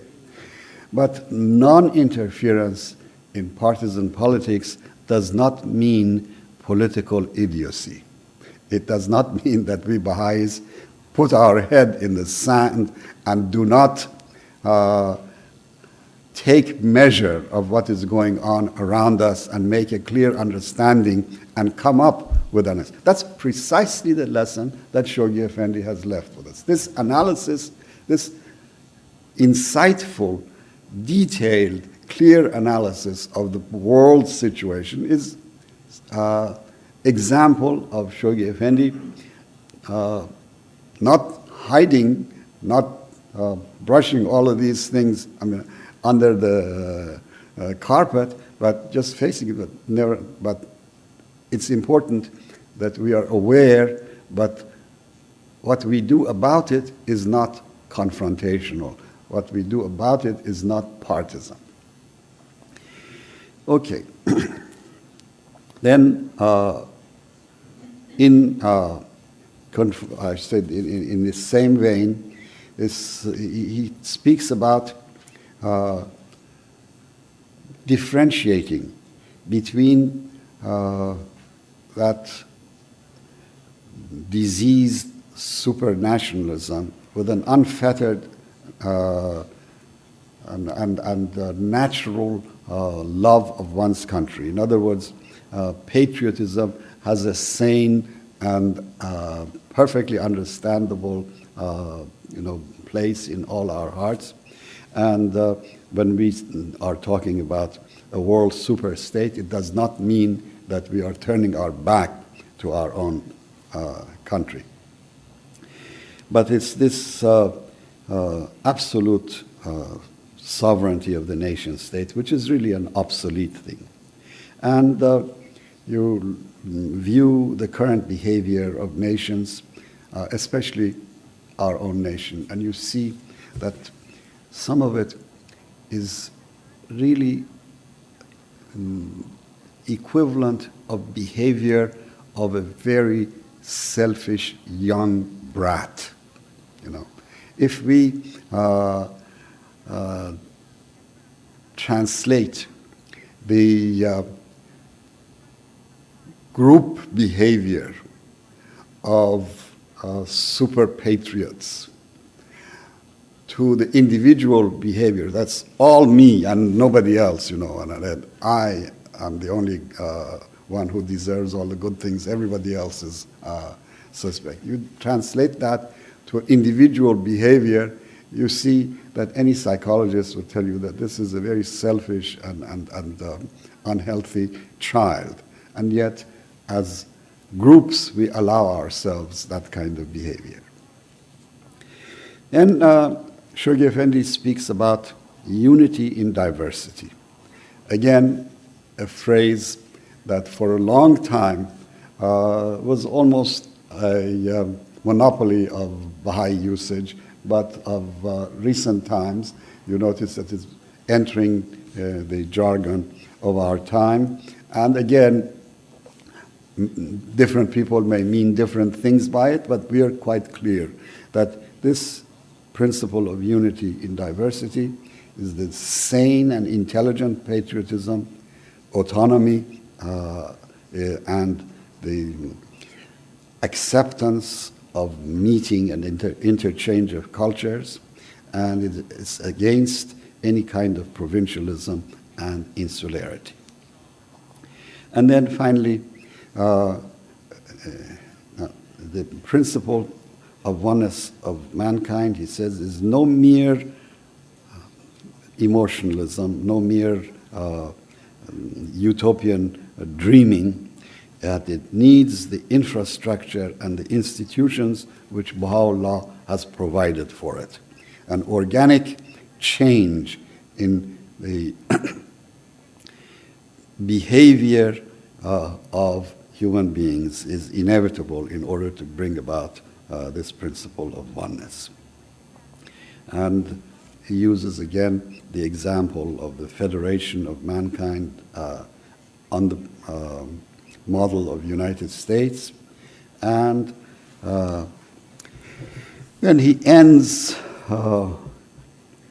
this letter with something that, again, we Baha'is sometimes think in terms of as a one-time event or one-time threat, but it isn't. And I'm going to quote exactly what he talks about, the fire of ordeal, which may be the means by which these goals of world order will be achieved. He says, one word more in conclusion. The proclamation of the oneness of mankind, the head cornerstone of Baha'u'llah's all-embracing dominion, can under no circumstances be compared with such expressions of pious hope as have been uttered in the past. His is not merely a call which he raised alone and unaided in the face of the relentless and combined opposition of two of the most powerful Oriental potentates of his day, while himself an exile and prisoner in their hands. It implies at once a warning and a promise. A warning that in it lies the sole means for the salvation of a greatly suffering world, a promise that its realization is at hand.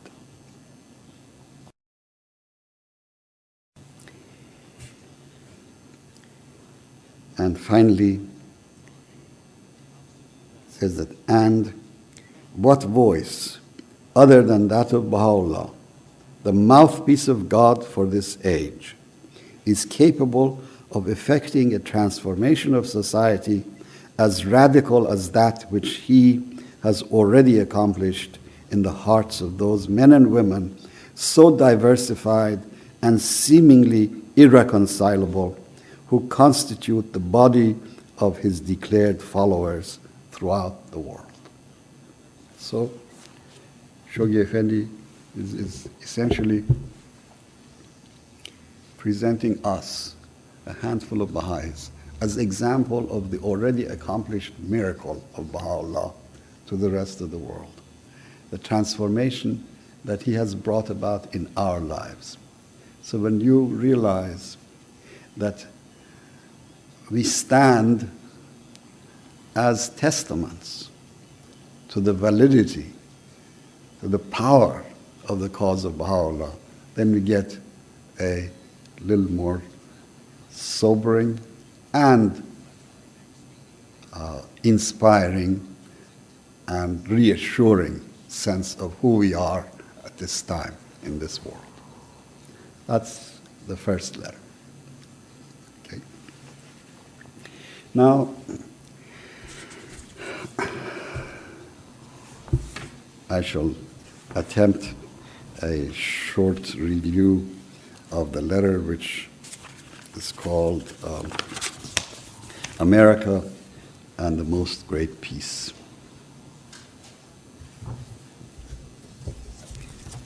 It begins. All right. It's a letter that was sent in April of 1933.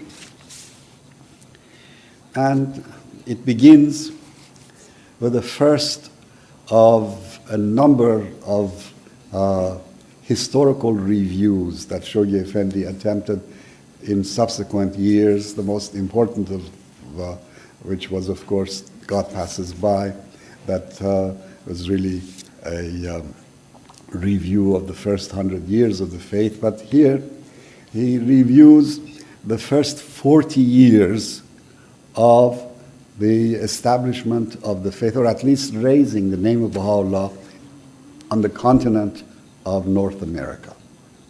This is, I told you, I think, this changing perspective of time that happens as you get older, that I remember when I first came to this country in February of 1944, in the city of San Francisco, virtually the entire Baha'i community had seen Abdul Baha on his visit in 1912. And for me, a 17-year-old boy at that time, said, oh, these ancient relics, they are from from another era. It seemed that far away. And now, 60 years later, believe me, I feel closer to 1912 and to presence of Abdul Baha in San Francisco as I did then. I'm looking at you, Parveen. I hear that your daughter is now a member of the local spiritual assembly of Baha'is of San Francisco. So I'm sure that she wasn't there in 1912 when Abdul Baha visited. But isn't that wonderful how these links are forged, how our own lives are so closely intertwined with the unfolding history of the faith.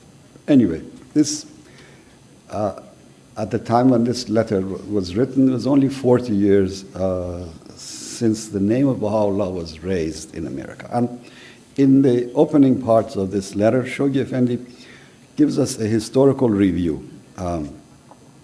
And what is important in it is not, the events are in themselves interesting. Anybody who's a history buff would like to know who it was and where it was that first, mentioned the name of Baha'u'llah and so on. But what is much more important than the events and these names are the patterns that Shoghi Effendi discerns in this already 40-year history, patterns that since then have been repeated even with greater dramatic force, and that is a pattern of crisis and triumph. Crisis and triumph. Somehow it seems that the cause of God needs that dynamic impetus, that re-energizing through crisis, and that is what has happened. He speaks about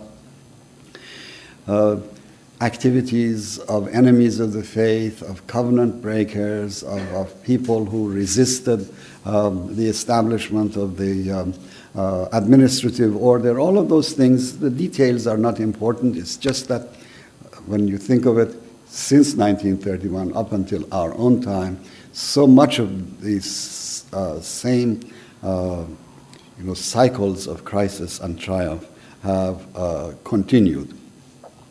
And then he makes a wonderful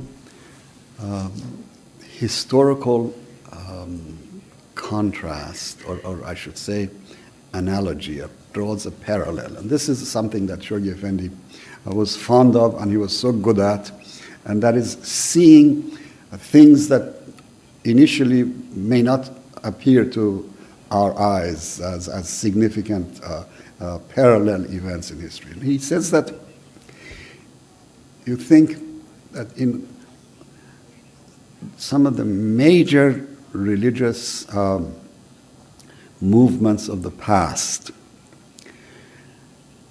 the birthplace has been somewhere in the East, but the flourishing and the coming to full fruition has occurred further out in the West. And this is not just a coincidence or not just a sort of random thing that he notices. It has to do with the potentiality of the Word of God to make its impact in the farthest reaches possible of those of its own time. Obviously, in the time of Christ or of Muhammad, one could not expect those faiths to reach the Western Hemisphere because people in the old world did not know about existence of Western Hemisphere. But he makes the point that Christianity, born in Jerusalem, first established in a number of churches in Antioch and Jerusalem and elsewhere, but ultimately, when it was transferred or reached Constantinople and Rome, it gained its full potentiality and became the source of a new, civilization. And Shoghi Effendi makes the comment that probably because those Eastern churches were made up almost exclusively of Jewish converts to Christianity, and they perhaps did not have the vision to easily see beyond the horizon of the Old Testament. And it was for people totally unlimited, unrestricted by those horizons, that is the Greeks and the Romans, to achieve a greater and fuller understanding of Christianity. And then he says, in case of Islam also, it was born in Arabia, but the Arabian Peninsula was far too impoverished in many ways, spiritually, politically, in every way, to be able to sustain the dynamism and the emergence of the new civilization of Islam. And it wasn't until it was moved further out of Arabia into Damascus and Baghdad and Andalusia that the full impact of Islam was felt. And he then makes a case that the spread of the faith from the East to the westernmost possible place in the world, that is the Western Hemisphere and specifically the North American continent, is a similar phenomenon that is taking place, and it is not simply because of lack of capacity of the East or let's say any other reason except to demonstrate the power of the Word of God to energize and to bring out this great building force in the world. Then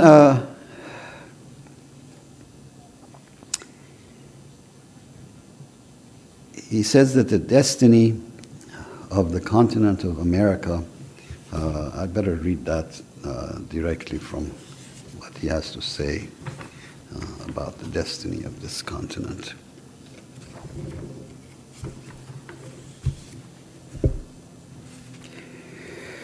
The continent of America, he, that is Abdul Baha, announced in a tablet unveiling his divine plan to the believers residing in the northeastern states of the American Republic. It says, the continent of America is in the eyes of the one true God, the land wherein the splendors of his light shall be revealed, where the mysteries of his faith shall be unveiled, where the righteous will abide and the free assemble. May this American democracy, he himself, while in America, was heard to remark, be the first nation to establish the foundation of international agreement. May it be the first nation to proclaim the unity of mankind. May it be the first to unfurl the standard of the most great peace. Please think of all of these things in relation to the role that United States is playing in the world now. May America become the distributing center of spiritual enlightenment, and all the world receive this heavenly blessing.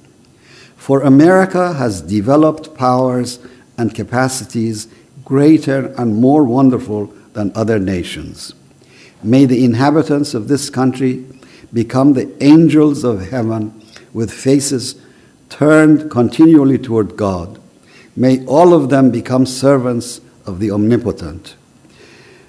May they rise from their present material attainments to such a height that heavenly illumination may stream from this center to all the peoples of the world. This American nation is equipped and empowered to accomplish that which will adorn the pages of history, to become the envy of the world, and be blessed in both the East and the West for the triumph of its people. The American continent gives signs and evidences of very great advancement. Its future is even more promising, for its influence and illumination are far-reaching. It will lead all nations spiritually.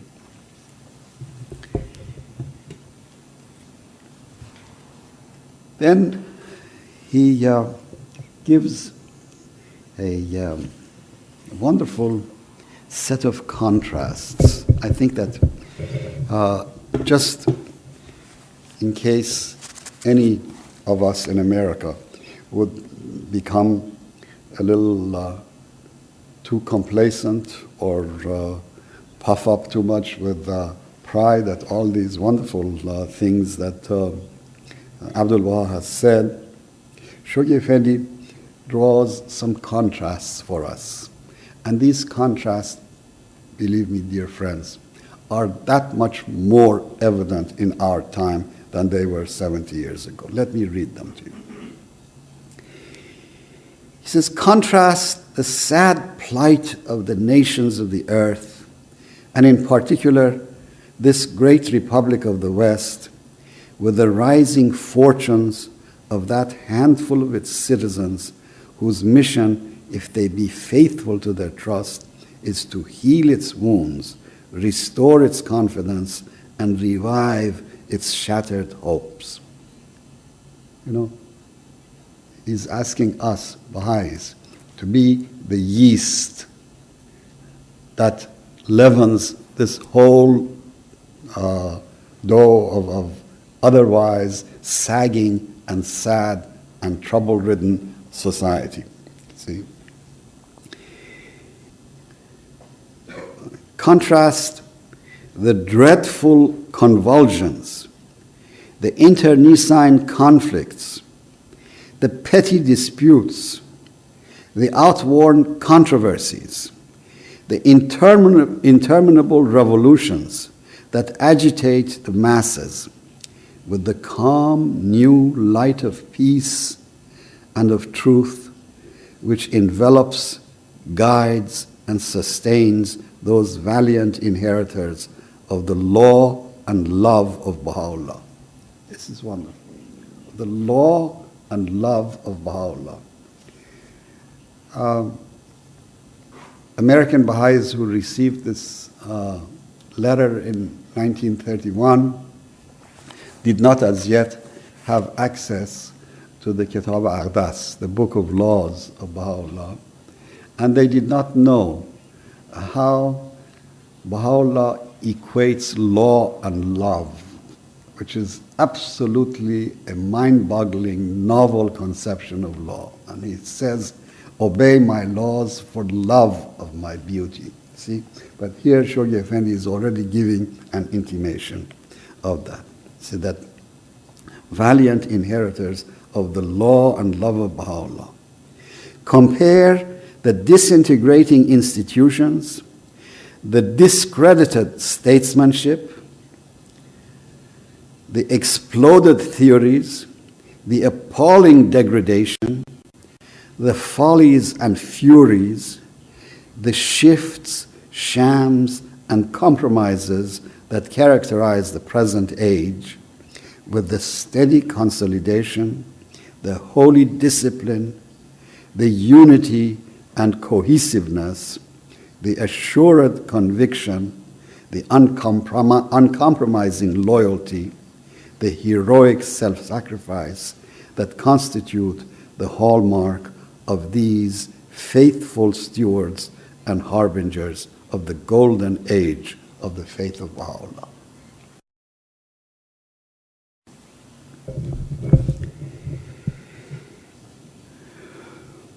Then he makes reference to the signal importance of the visit of Abdul Baha to this continent, and how he really was the one who not only spread the seeds, but who prepared the land for the growth and fruition of those seeds. And in this passage, Shoghi Effendi does something absolutely wonderful. It's really one of those literary masterpieces of his writings, in that he puts in the mouth or in the pen of Abdul Baha what it's Shoghi Effendi who's saying it, but it's as if he's hearing the voice of the master who's been gone for 10 years. And you get, this is one of those marvelous passages in his writings where you see this person of Shoghi Effendi as the guardian, as the appointed interpreter and expounder of the writings of Baha'u'llah, speaking as Abdul Baha. Let me read this to you. It's an imaginary farewell of Abdul Baha to the American Baha'is on his departure from this continent. Through the agency of Baha'u'llah, Baha'u'llah's covenant, I, meaning Abdul Baha, but this is the writing of Shoghi Effendi, I, as the plowman, have been called upon since the beginning of my ministry to turn up and break its ground. The mighty confirmations that have, in the opening days of your career, rained upon you have prepared and invigorated its soil. The tribulations you subsequently were made to suffer have driven deep furrows in the field which my hands had prepared. The seeds with which I have been entrusted, I have now scattered far and wide before you. Under your loving care, by your ceaseless exertions, every one of these seeds must germinate. Every one must yield its destined fruit. A winter of unprecedented severity will soon be upon you. Its storm clouds are fast gathering on the horizon. Tempestuous winds will assail you from every side. The light of the covenant will be obscured through my departure. These mighty blasts, this wintry desolation shall, however, pass away. The dormant seed will burst into fresh activity. It shall put forth its buds, shall reveal in mighty institutions its leaves and blossoms. The vernal showers which the tender mercies of my heavenly Father will cause to descend upon you will enable this tender plant to spread out its branches to regions far beyond the confines of your native land. And finally, the steadily mounting sun of his revelation, shining in its meridian splendor, will enable this mighty tree of his faith to yield in the fullness of time and on your soil its golden fruit. Then Shoghi Effendi talks about Abdul Baha's last gift of love and favor to the North American Baha'i community, and that is the tablets of divine plan, and through which the spiritual conquest of the whole planet becomes possible. And then he talks about the administrative order as it emerges from the will and testament of Abdul Baha, and all of its infrastructure are created first in the North American Baha'i community, and from here transferred to other parts of the world. If you look at the establishment of Baha'i institutions, national assemblies, local assemblies, you see how that pattern goes. It's first in the United States, then in Egypt, then in Iraq, and Germany, and in Britain, and in other places. And finally, he speaks in the conclusion of this message to the fellow believers. I'd like to read this part. Fellow believers in the American continent, great indeed have been your past and present achievements. Immeasurably greater are the wonders which the future has in store for you. The edifice your sacrifices have raised still remains to be clothed. The house which must needs be supported by the highest administrative institution your hands have reared is as yet unbuilt. The provisions of the chief repository of those laws that must govern its operation are thus far mostly undisclosed. The standard which, if Abdul Baha's wishes are to be fulfilled, must be raised in your own country has yet to be unfurled. The unity of which that standard is to be the symbol is far from being yet established. The machinery which must needs incarnate and preserve that unity is not even created. And he ends the letter. I say that the past, her past, that is America's past, has been a testimony to the inexhaustible vitality of her faith. May not her future confirm it? Now, one, as I've said at the beginning, all of these statements stand out with far more greater meaning and urgency when seen against the current background.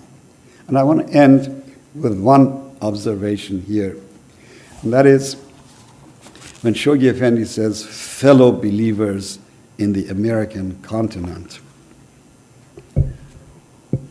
That, dear friends, includes all of us. In this faith of Baha'u'llah,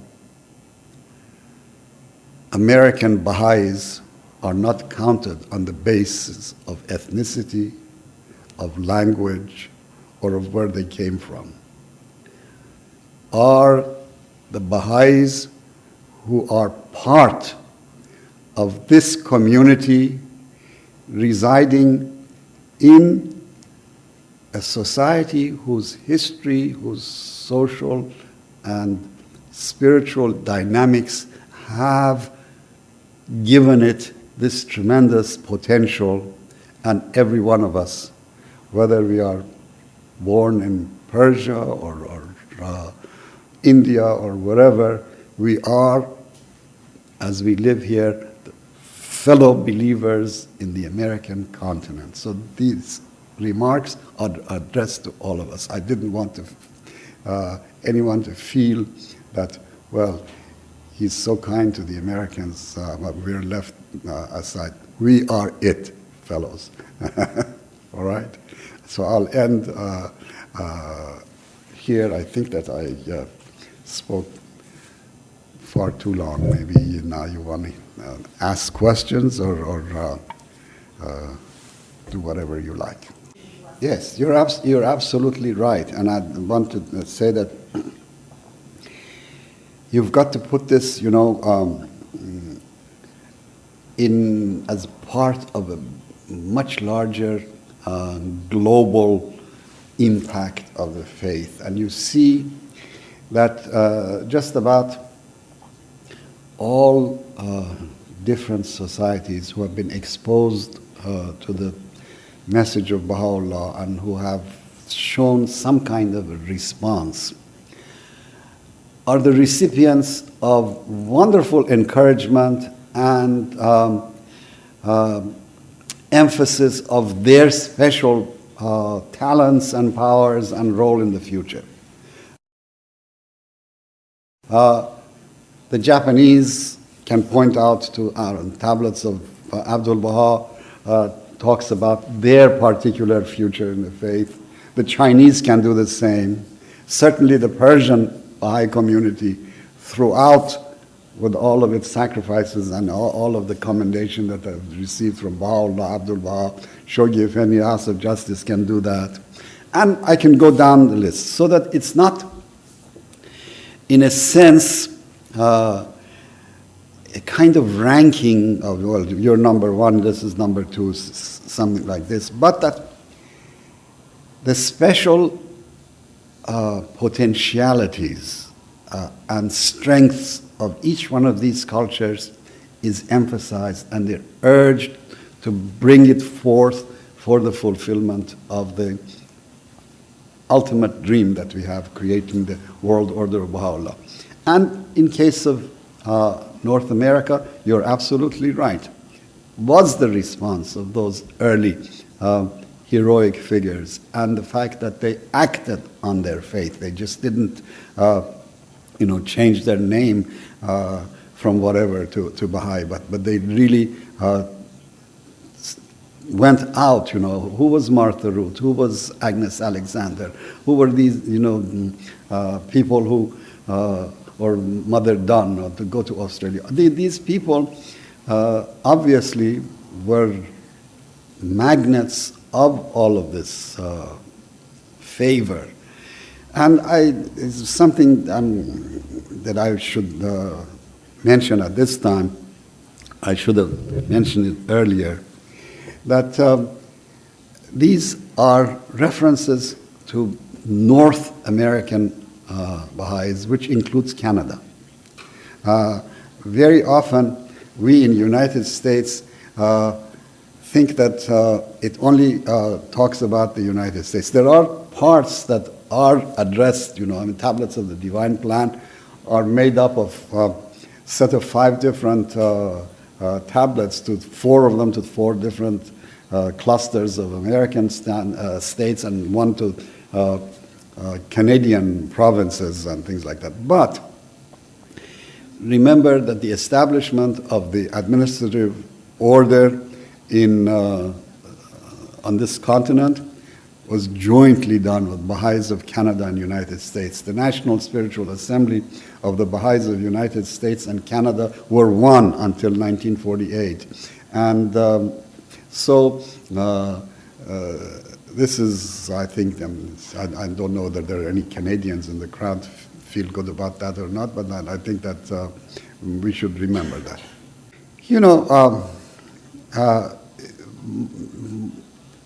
Making such generalizations always make me uncomfortable.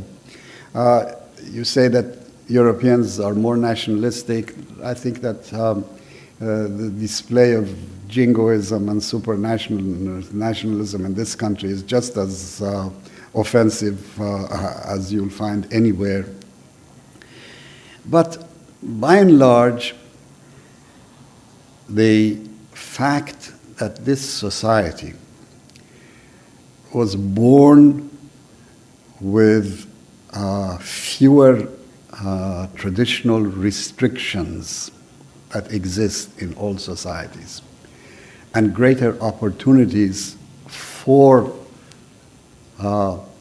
multiple or diverse development has existed. And the fact that good many of the people who came to this country came to escape those restrictions, and never mind that good many of them have tried to replicate some of those restrictions on the new continent as well. But there is this greater potentiality, and certainly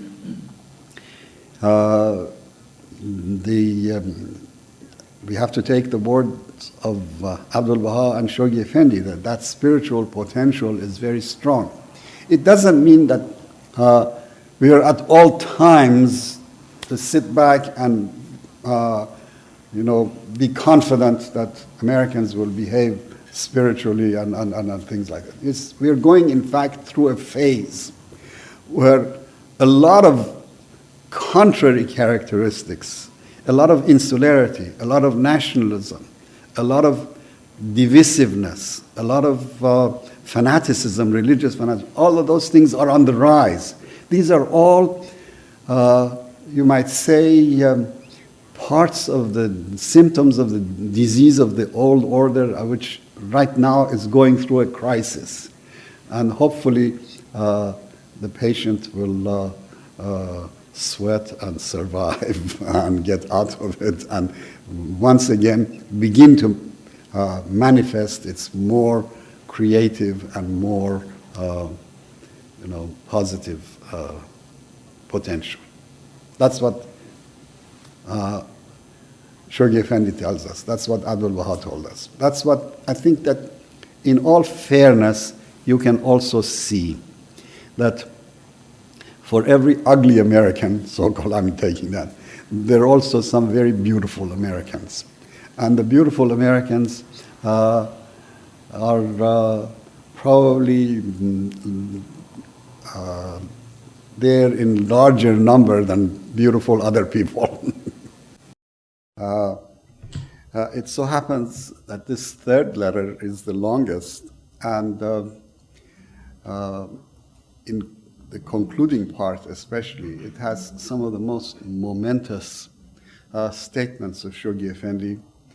And whenever I want to read a passage from it, I will tell you the page number, and I hope that the page numbers in this book are the same one that as the ones that you might have with you. Well, I remember reading or attempting to read these letters for the first time in the summer of 1940 at 5 o'clock in the morning. Mr. Ali Nakhjawani had just arrived in Tehran from Beirut, and his living quarters were at the end of, we had a kind of an apartment house over basement and garage at the end of our garden, and he and his mother were living there. And my father had arranged for us to take English lessons with him, and partly, I think, to help me with English, and partly in his wisdom trying to get me to be introduced to these more serious aspects of the faith. He had somehow arranged for the fiction of the two of us translating these letters into Persian. And he said that, my Persian is not that good, that is his, and so let's sit there together and read these and try and translate them. Well, you can imagine for someone who had just started to learn English, how easygoing it was to read the English of Shoghi Effendi. But I have never forgotten those wonderful early mornings where the combination of real difficulty, sort of sweating it out, together with the joy of reading writings of Shoghi Effendi in English, and especially being exposed to the wonderful enthusiasm of Ali Nakhjawani, who at that time wasn't even 20 years old yet and was a very lively young man. So I remember I'm telling you this because that was my first exposure to these letters of the world order. And then, more seriously, I read them through for the first time when I was a sophomore at college here at Stanford. And I remember what a mind-expanding experience it was, really. And for me, as for most young people in those days, who were absolutely enamored with all the qualities of Shoghi Effendi, who for us, he was really the perfect example, leader, whatever you'd like to call it. It was a joy of mind expansion and hero worship and all of these things put together. I'm telling you this because over the years I've had occasion to go through these letters several times, and it would not come as a surprise to you if I say that each time I definitely find things that I had not noticed before. And with this letter that we are going to consider tonight, I'm wondering how I could have missed what hit me between the eyes just as I opened it. You notice that each one of these letters has a kind of a salutation at the beginning to the beloved of God and the handmaidens of Merciful throughout the West. That's all of them. And then, immediately after that, each one of these letters has an additional salutation, which is not the same at all from one to the other. And guess what it says at the beginning of this letter? Friends and fellow heirs of the grace of Baha'u'llah.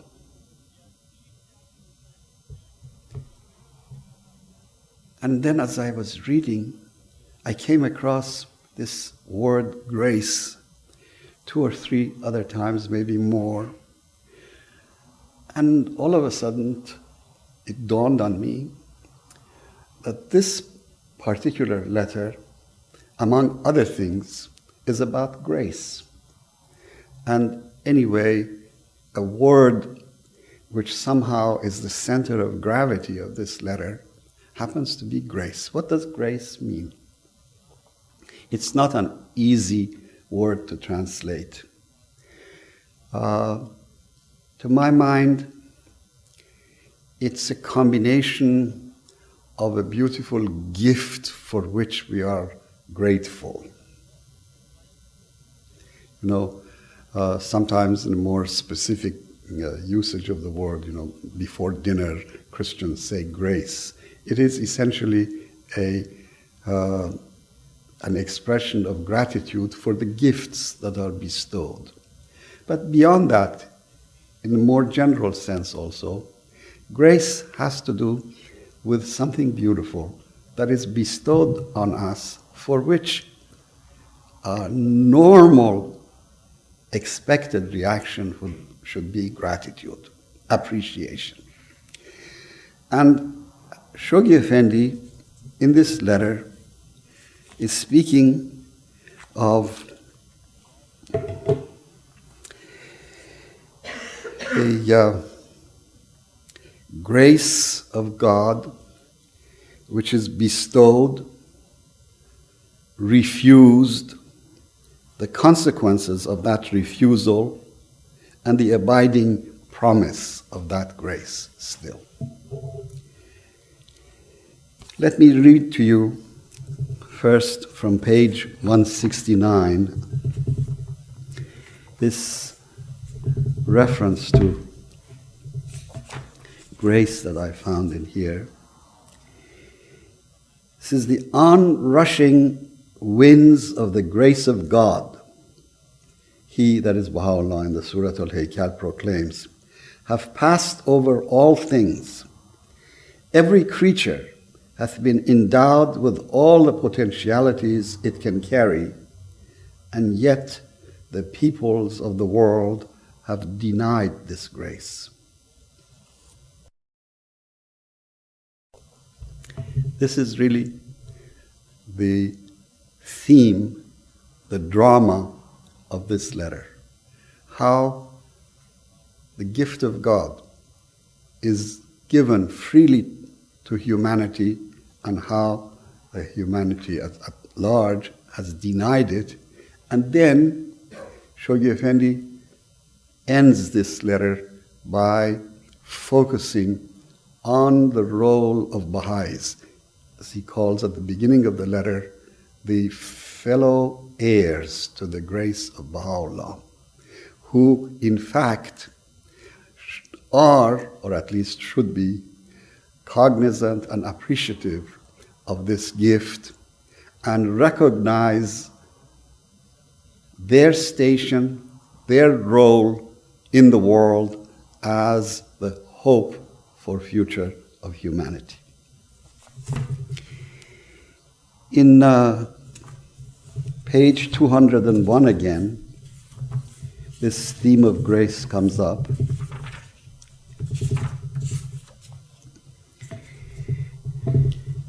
And let me read that to you again. And this is where he's speaking about the spread of the faith.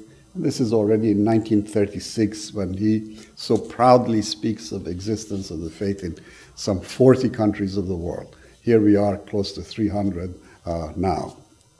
It says, from Iceland to Tasmania, from Vancouver to China Sea, spreads the radiance and extend the ramifications of this world enfolding system, this many-hued and firmly knit fraternity, infusing into every man and woman it has won to its cause a faith, a hope, and a vigor that a wayward generation has long lost and is powerless to recover.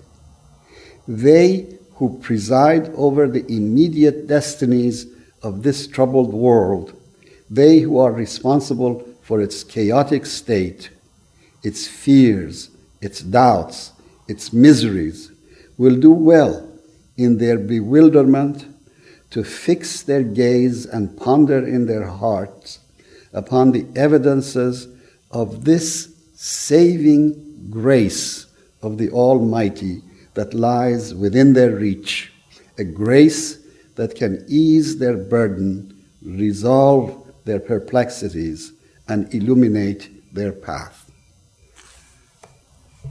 You notice the theme is the one that's picked up by the Universal House of Justice in their peace message of 1985. In many ways, most of us, when we read that peace message, we immediately were struck by the fact that this was really both in scope, in purpose, and in thematic development, a sequel to these world order letters of Shoghi Effendi. And it's in that peace message where the Universal House of Justice ends up by telling the world, look at the Baha'i communities and see what they are doing as examples of something that is hopeful, something that is promising for future of mankind. Well,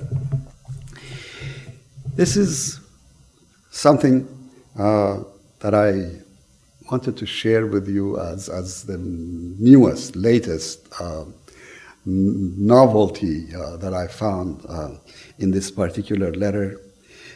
If you allow me now, we can go through a systematic review of this letter.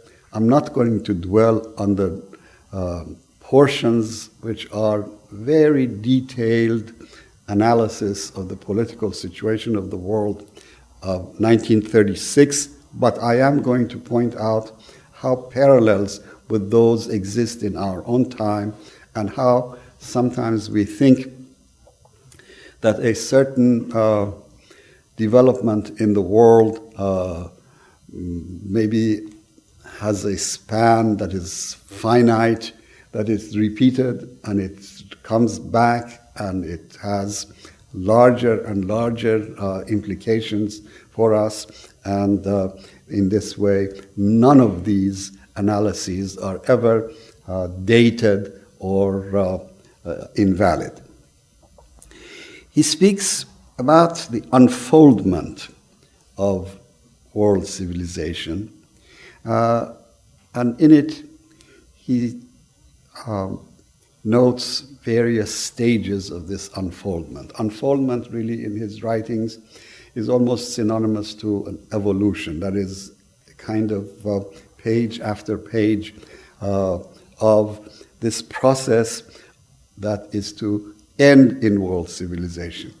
Now, I know that some Baha'is, when they first read these letters, were anticipating that world civilization was around the corner, and that soon, we have gone, as Shoghi Effendi points out in this letter, we have concluded the heroic age of the faith. We are now in the formative age of the faith, and then after that comes the golden age and the world civilization. They thought that, well, since the heroic age only lasted about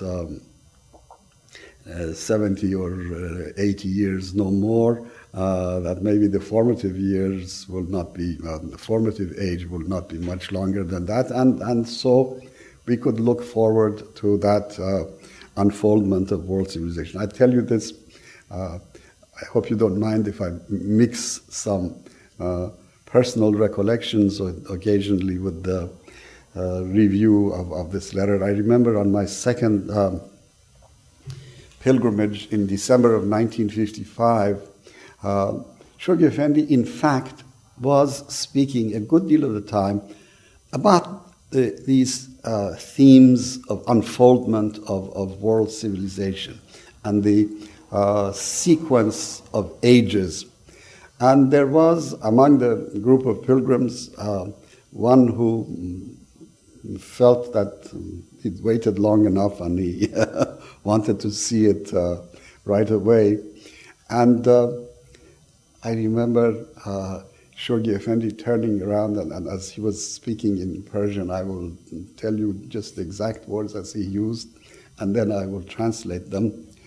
And he said that this is madaniyat ilahi ist, madaniyat Iran nist, madaniyat Yunan nist, madaniyat Ruman nist, in madaniyat ilahi ist. همچنین زود انتظار نداشته باشید. This is divine civilization. It's not Iranian civilization. It's not the Greek civilization. It's not Roman civilization. Don't expect it to be around the corner.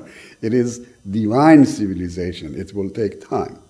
So keep that in mind as we come to the promised part of these letters. This is always something that I think we are privileged to witness a minuscule part of it, but to at least have the certainty, the assurance of the totality of it, even though we ourselves may not be around when that totality is seen. The difference between that and not knowing anything, you can imagine.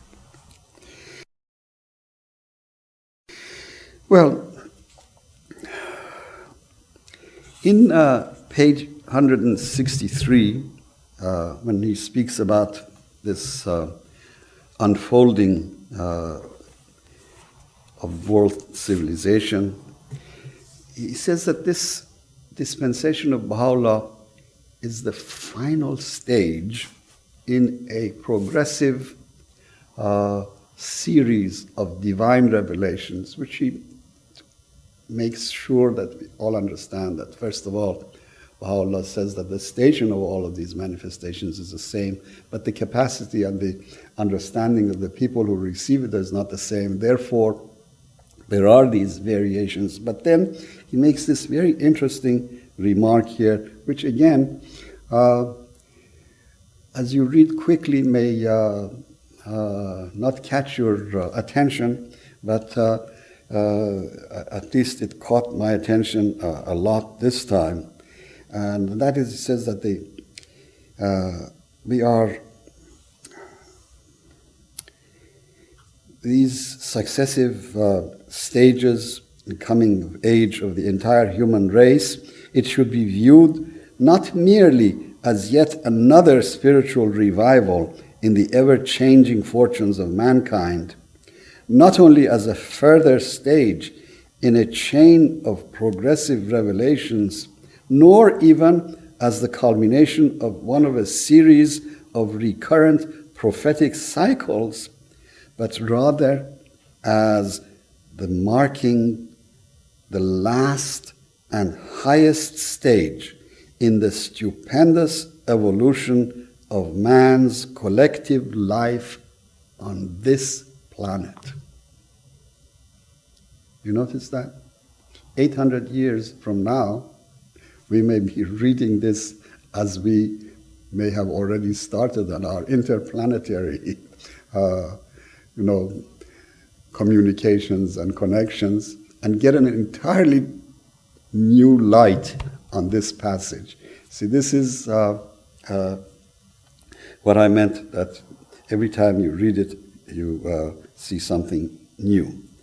And in this same vein, it says the emergence of world community, the consciousness of world citizenship, the founding of a world civilization and culture, all of which must synchronize with the initial stages in the unfoldment of the golden age of the Baha'i era.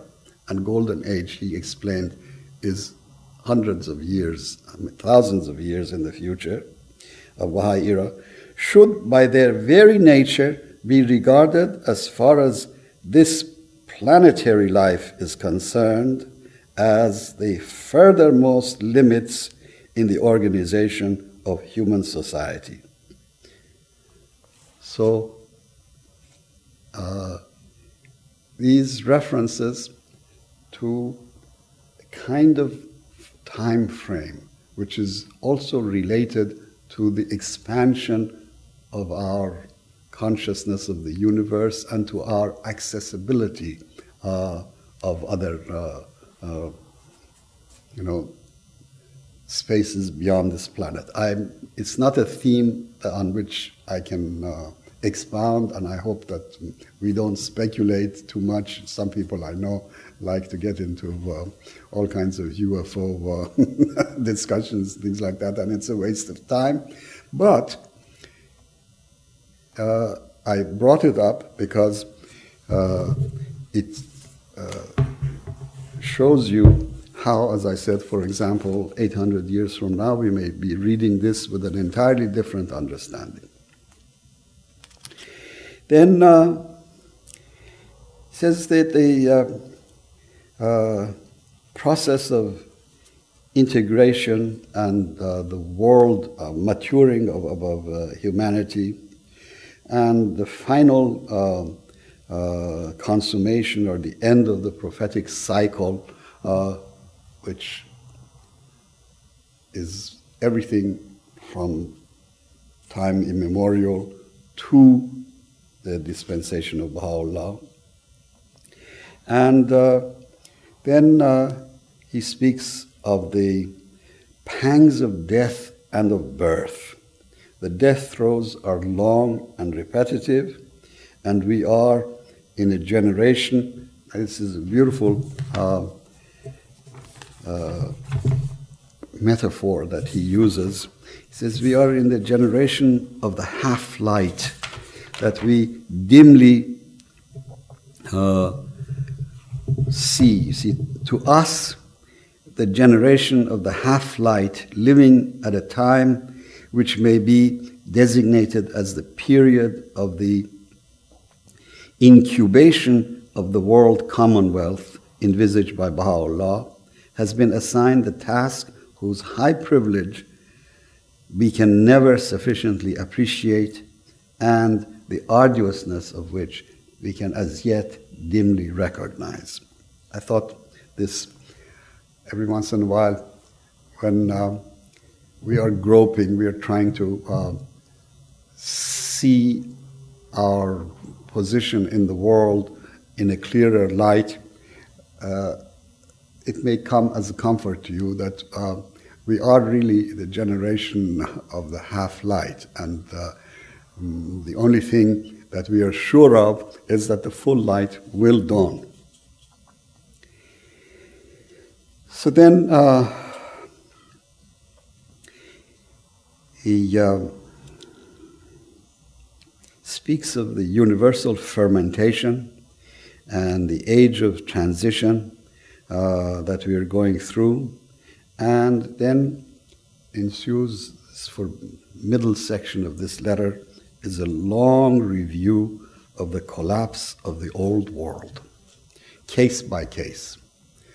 And some of these you may read and you may say, oh my goodness, 1936, Shoghi Effendi is speaking, for example, about the loss of power of the Islamic clergy, and somewhere else he's speaking about we have come, nation building has come to an end, and so forth. And you ask yourself, my God, look around how powerful the Muslim clergy seem to be, and how many new nations have been born since Shoghi Effendi said that nation building has come to an end.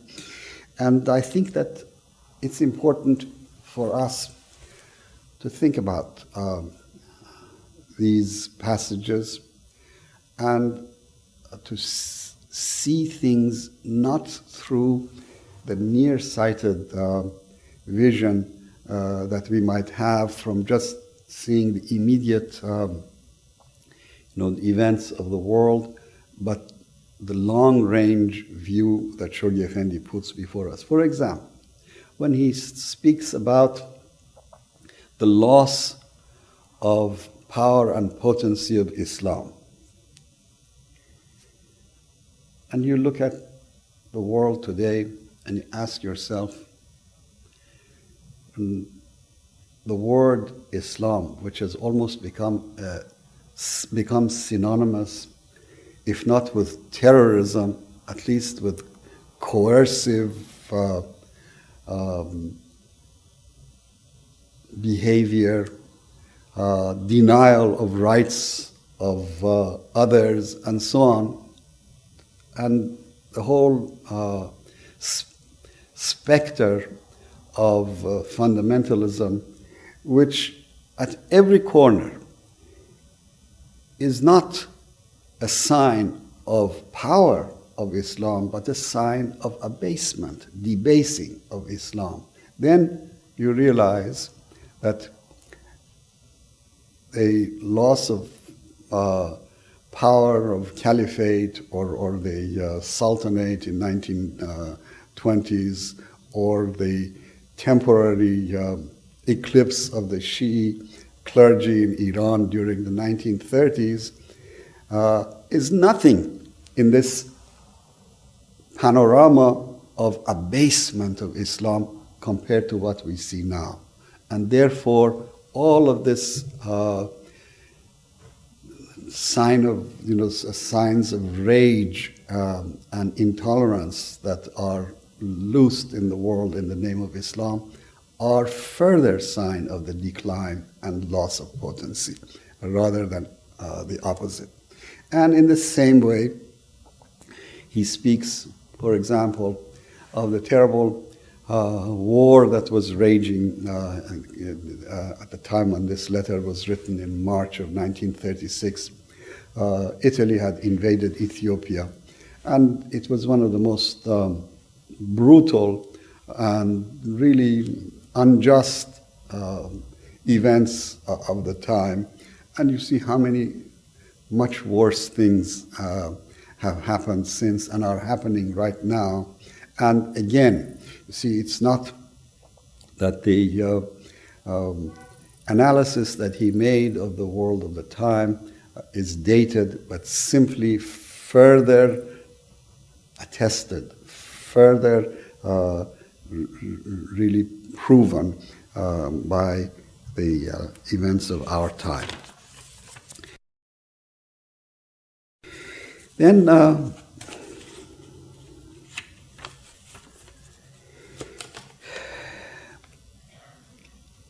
I'm going to skip a lot of these details of the long review of the political and economic disequilibrium of the time, collapse of Islam, the loss of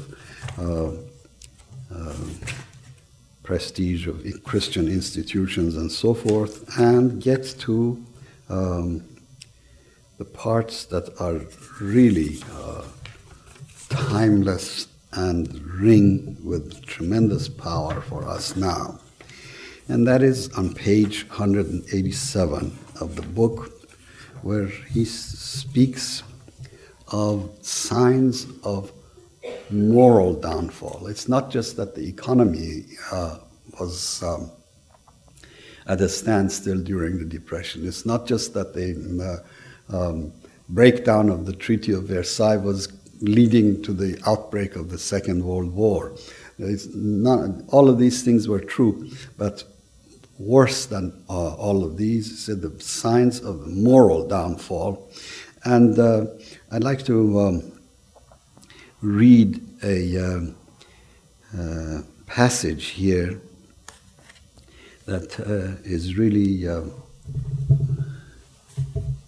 gives you a time to stop and think. He says, the recrudescence of religious intolerance, of racial animosity, and of patriotic arrogance. Every one of these things is true in our own time to the power of 10. It's much more than that. Recrudescence of religious intolerance, racial animosity, of patriotic arrogance, the increasing evidences of selfishness, of suspicion, of fear, and of fraud. He must have known about Enron and all of those things. The spread of terrorism, of lawlessness, of drunkenness and of crime, the unquenchable thirst for and the feverish pursuit after earthly vanities, riches and pleasures, the weakening of family solidarity, the laxity in parental control, the lapse unto luxurious indulgence, the irresponsible attitude towards marriage and the consequent rising tide of divorce, the degeneracy of art and music, the infection of literature and the corruption of the press, the extension of the influence and activities of those prophets of decadence who advocate companionate marriage, who preach the philosophy of nudism, who call modesty an intellectual fiction, who refuse to regard the procreation of children as the sacred and primary purpose of marriage, who denounce religion as an opiate of the people, who would, if given free rein, lead back the human race to barbarism, chaos, and ultimate extinction. These appear as the outstanding characteristics of a decadent society, a society that must either be reborn or perish.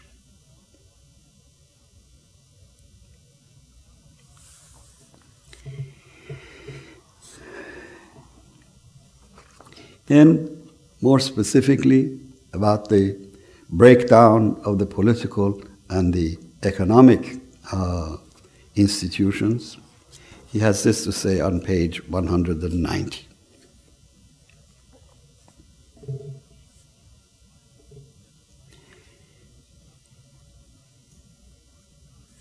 Every system, short of the unification of the human race, has been tried, repeatedly tried, and been found wanting.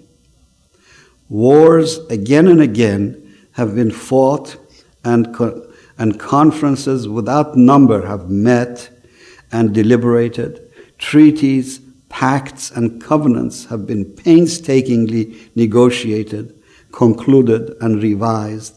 Systems of government have been patiently tested, have been continually recast and superseded. Economic plans of reconstruction have been carefully devised and meticulously executed, and yet crisis has succeeded crisis, and the rapidity with which a perilously unstable world is declining has been correspondingly accelerated. A yawning gulf threatens to involve in one common disaster both the satisfied and dissatisfied nations, democracies and dictatorships, capitalists and wage earners, Europeans and Asiatics, Jews and Gentiles, white and colored. So, when he's painted this gloomy picture long enough, then he raises the specter of hope for us. And I will quote from page 194 when he speaks about the community of the Most Great Name. Who else can be the blissful, if not the community of the Most Great Name, whose world-embracing, continually consolidating activities constitute the one integrating process in a world whose institutions, secular as well as religious, are for the most part dissolving. They indeed are the people of the right whose noble habitation is fixed on the foundation of the world order of Baha'u'llah, the ark of everlasting salvation in this most grievous day of all the kindreds of the earth. They alone can recognize amidst the welter of a tempestuous age the hand of the divine Redeemer that traces its course and controls its destinies. They alone are aware of the silent growth of that orderly world polity whose fabric they themselves are weaving. This is us, dear friends. He then speaks of faith of Baha'u'llah as being a world religion, not a sect, not a cult. And then he speaks of Baha'is' attitudes toward life. And I'm going to read that for you. It's on page 198. These are, as I say, after all the gloom, then this is prospects of hope that he has for us.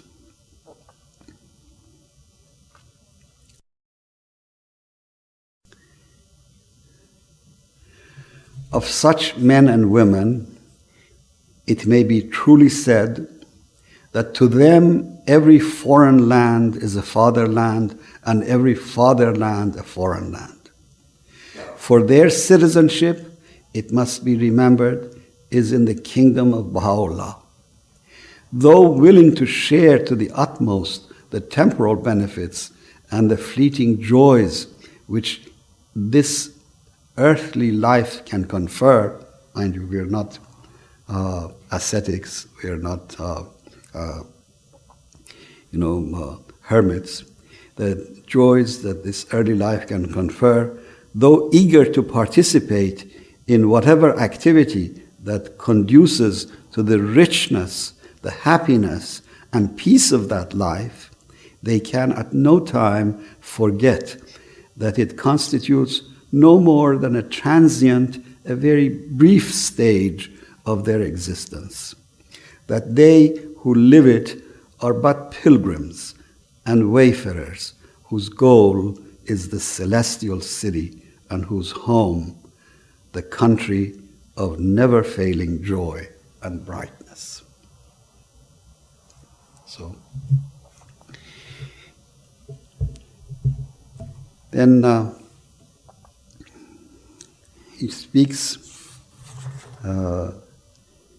of divine retribution, and before that is one point that he makes which I like to bring up. I'm not going to read it, but I will simply remind you.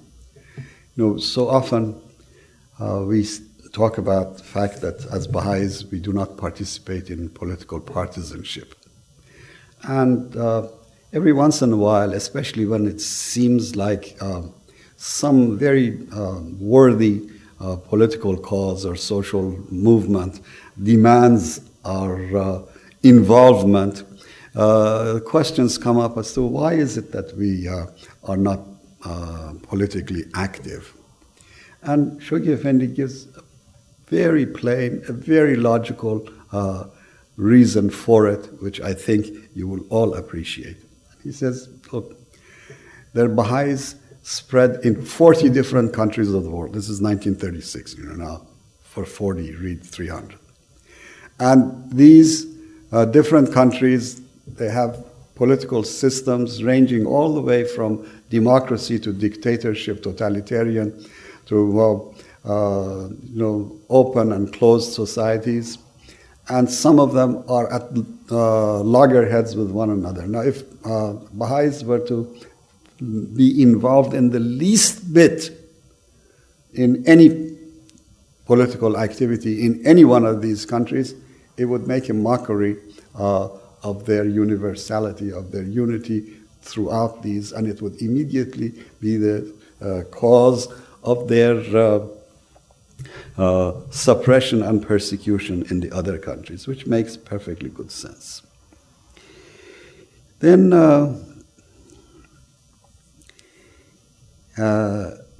he ends this letter with what I think is one of the most beautiful statements of clear expounding in logical, systematic, discursive language the poetic vision of Baha'u'llah for the world order of the future.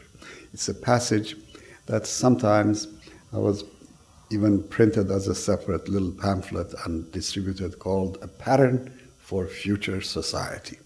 Remember, at the beginning of these sessions, I told you that the primary task that Shoghi Effendi assigned to himself was to translate the poetic vision, the prophetic language of Baha'u'llah into the logical language of our time, so that social thinkers, philosophers, statesmen of our time could understand it. And this statement which is really summing up of what the world order of Baha'u'llah means in understandable language of the world of today, is something, although a little long, but it's best thing that we could end with. And I'm going to read it. It starts on page 203. The unity of the human race, as envisaged by Baha'u'llah, implies the establishment of a world commonwealth in which all nations, races, creeds, and classes are closely and permanently united, and in which the autonomy of its state members and the personal freedom and initiative of the individuals that compose them are definitely and completely safeguarded. You know, Shoghi Effendi is absolutely the most economical of writers of English language. There isn't a word extra that you could remove without missing the whole meaning. But you see, in this compact sentence, how many significant and important facts he has laid before us about the kind of future that we expect. First of all, it is to be a world commonwealth in which there are to be no class distinctions, no distinctions on the basis of race or nationality or creed,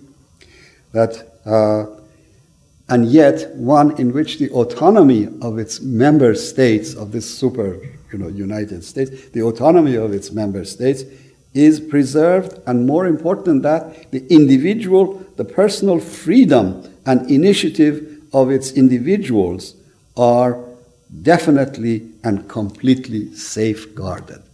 This very often, people who say, "Oh, this is some kind of a collective dream that you have," and they want to demur. You see that the two elements that normally don't coexist are combined in what we are hoping for. This commonwealth must, as far as we can visualize it, consist of a world legislature. Now he goes one by one. World legislature whose members will, as the trustees of the whole of mankind, ultimately control the entire resources of all the component nations. Not just Chevron or Exxon or things like that, but this world legislature, which as the representatives of the whole human race will control all the resources of this planet. And will enact such laws as shall be required to regulate the life, satisfy the needs, and adjust the relationships of all races and people. So then a world executive backed by an international force will carry out the decisions arrived at and apply the laws enacted by this world legislature, and will safeguard the organic unity of the whole Commonwealth. Then, a world tribunal will adjudicate and deliver its compulsory and final verdict in all and any disputes that may arise between various elements constituting this universal system. Just look at the problems that we have in the world today. Just trying to create semblance of some of these institutions.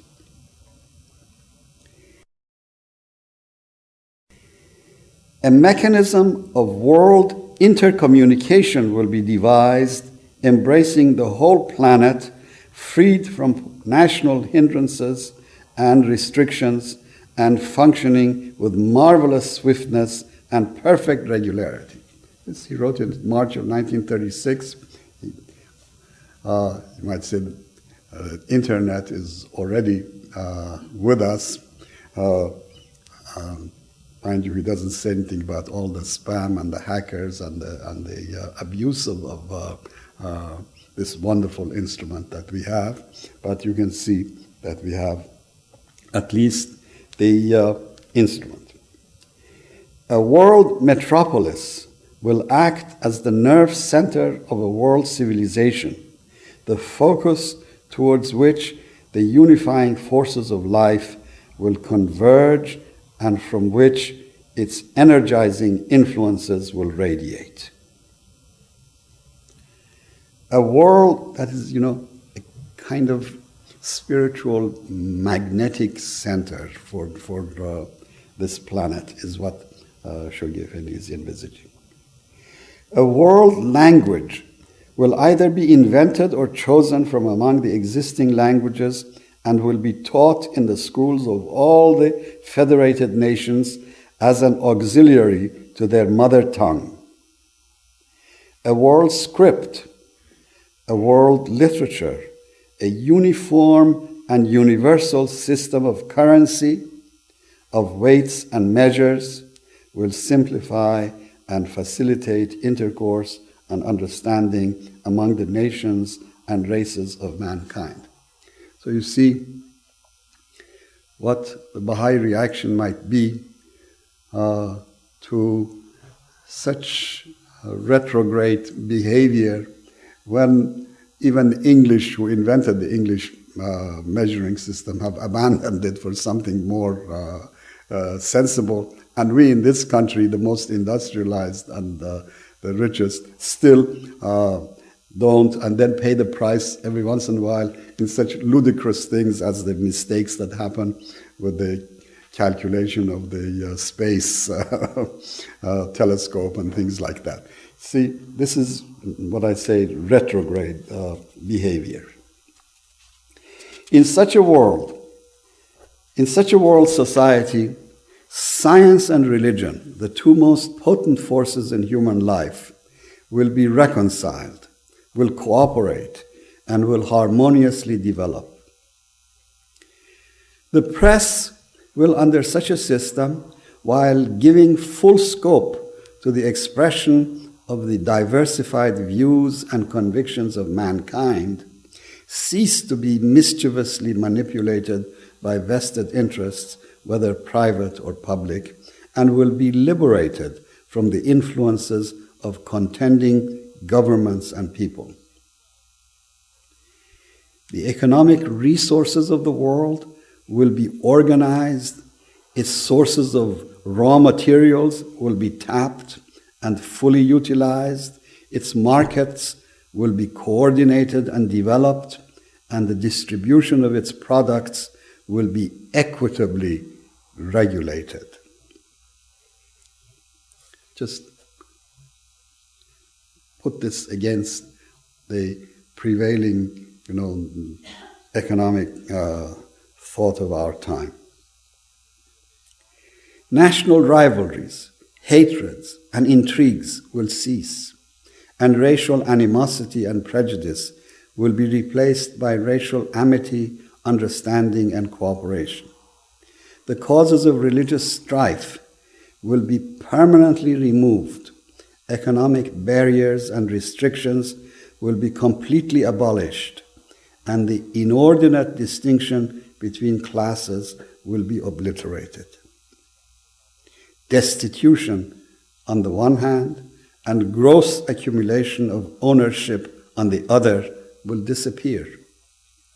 The enormous energy dissipated and wasted on war, whether economic or political, will be consecrated to such ends as will extend the range of human inventions and technical development to the increase of the productivity of mankind, to the extermination of disease, to the extension of scientific research, to the raising of the standard of physical health, to the sharpening and refinement of the human brain, to the exploitation of the unused and unsuspected resources of the planet, to the prolongation of human life, and to the furtherance of any other agency that can stimulate the intellectual, the moral, and spiritual life of the entire human race. This, dear friends, is the future that is promised us. This is a future towards which we are all working. How soon, what parts of it will be with us depend to a good measure to our own involvement in it. We think sometimes that this is the word of God, it's going to happen whether we do anything about it or not. That is not the case. Good many of these promises are delayed, postponed because of our inaction at the time, and some of them, because we seize the opportunity, we act when we should come about. So I think the intention of the Universal House of Justice in sending us back to these letters is manifold. One, first of all, to be reacquainted with the beautiful, powerful signs of the guardian that are timeless, that are his writings. That is the institution of the guardianship, which is forever with us. So we are reinvigorated by knowing that we have such a source of power available to us. Then I think that they want us to stop and think about where we are and where we ought to be and what is our relationship to what is happening out in the world. And I think that in that term, the parallels, the dramatic force, the parallels with events of our time and the dramatic force of these letters are just incredible. And most of all, to be energized and to not fall into the self-defeating cycle of saying, well, the problems in the world are so huge, what can we do about it? There's nothing more debilitating than that feeling of powerlessness. Baha'u'llah has endowed us with power, and we should use it. Thank you.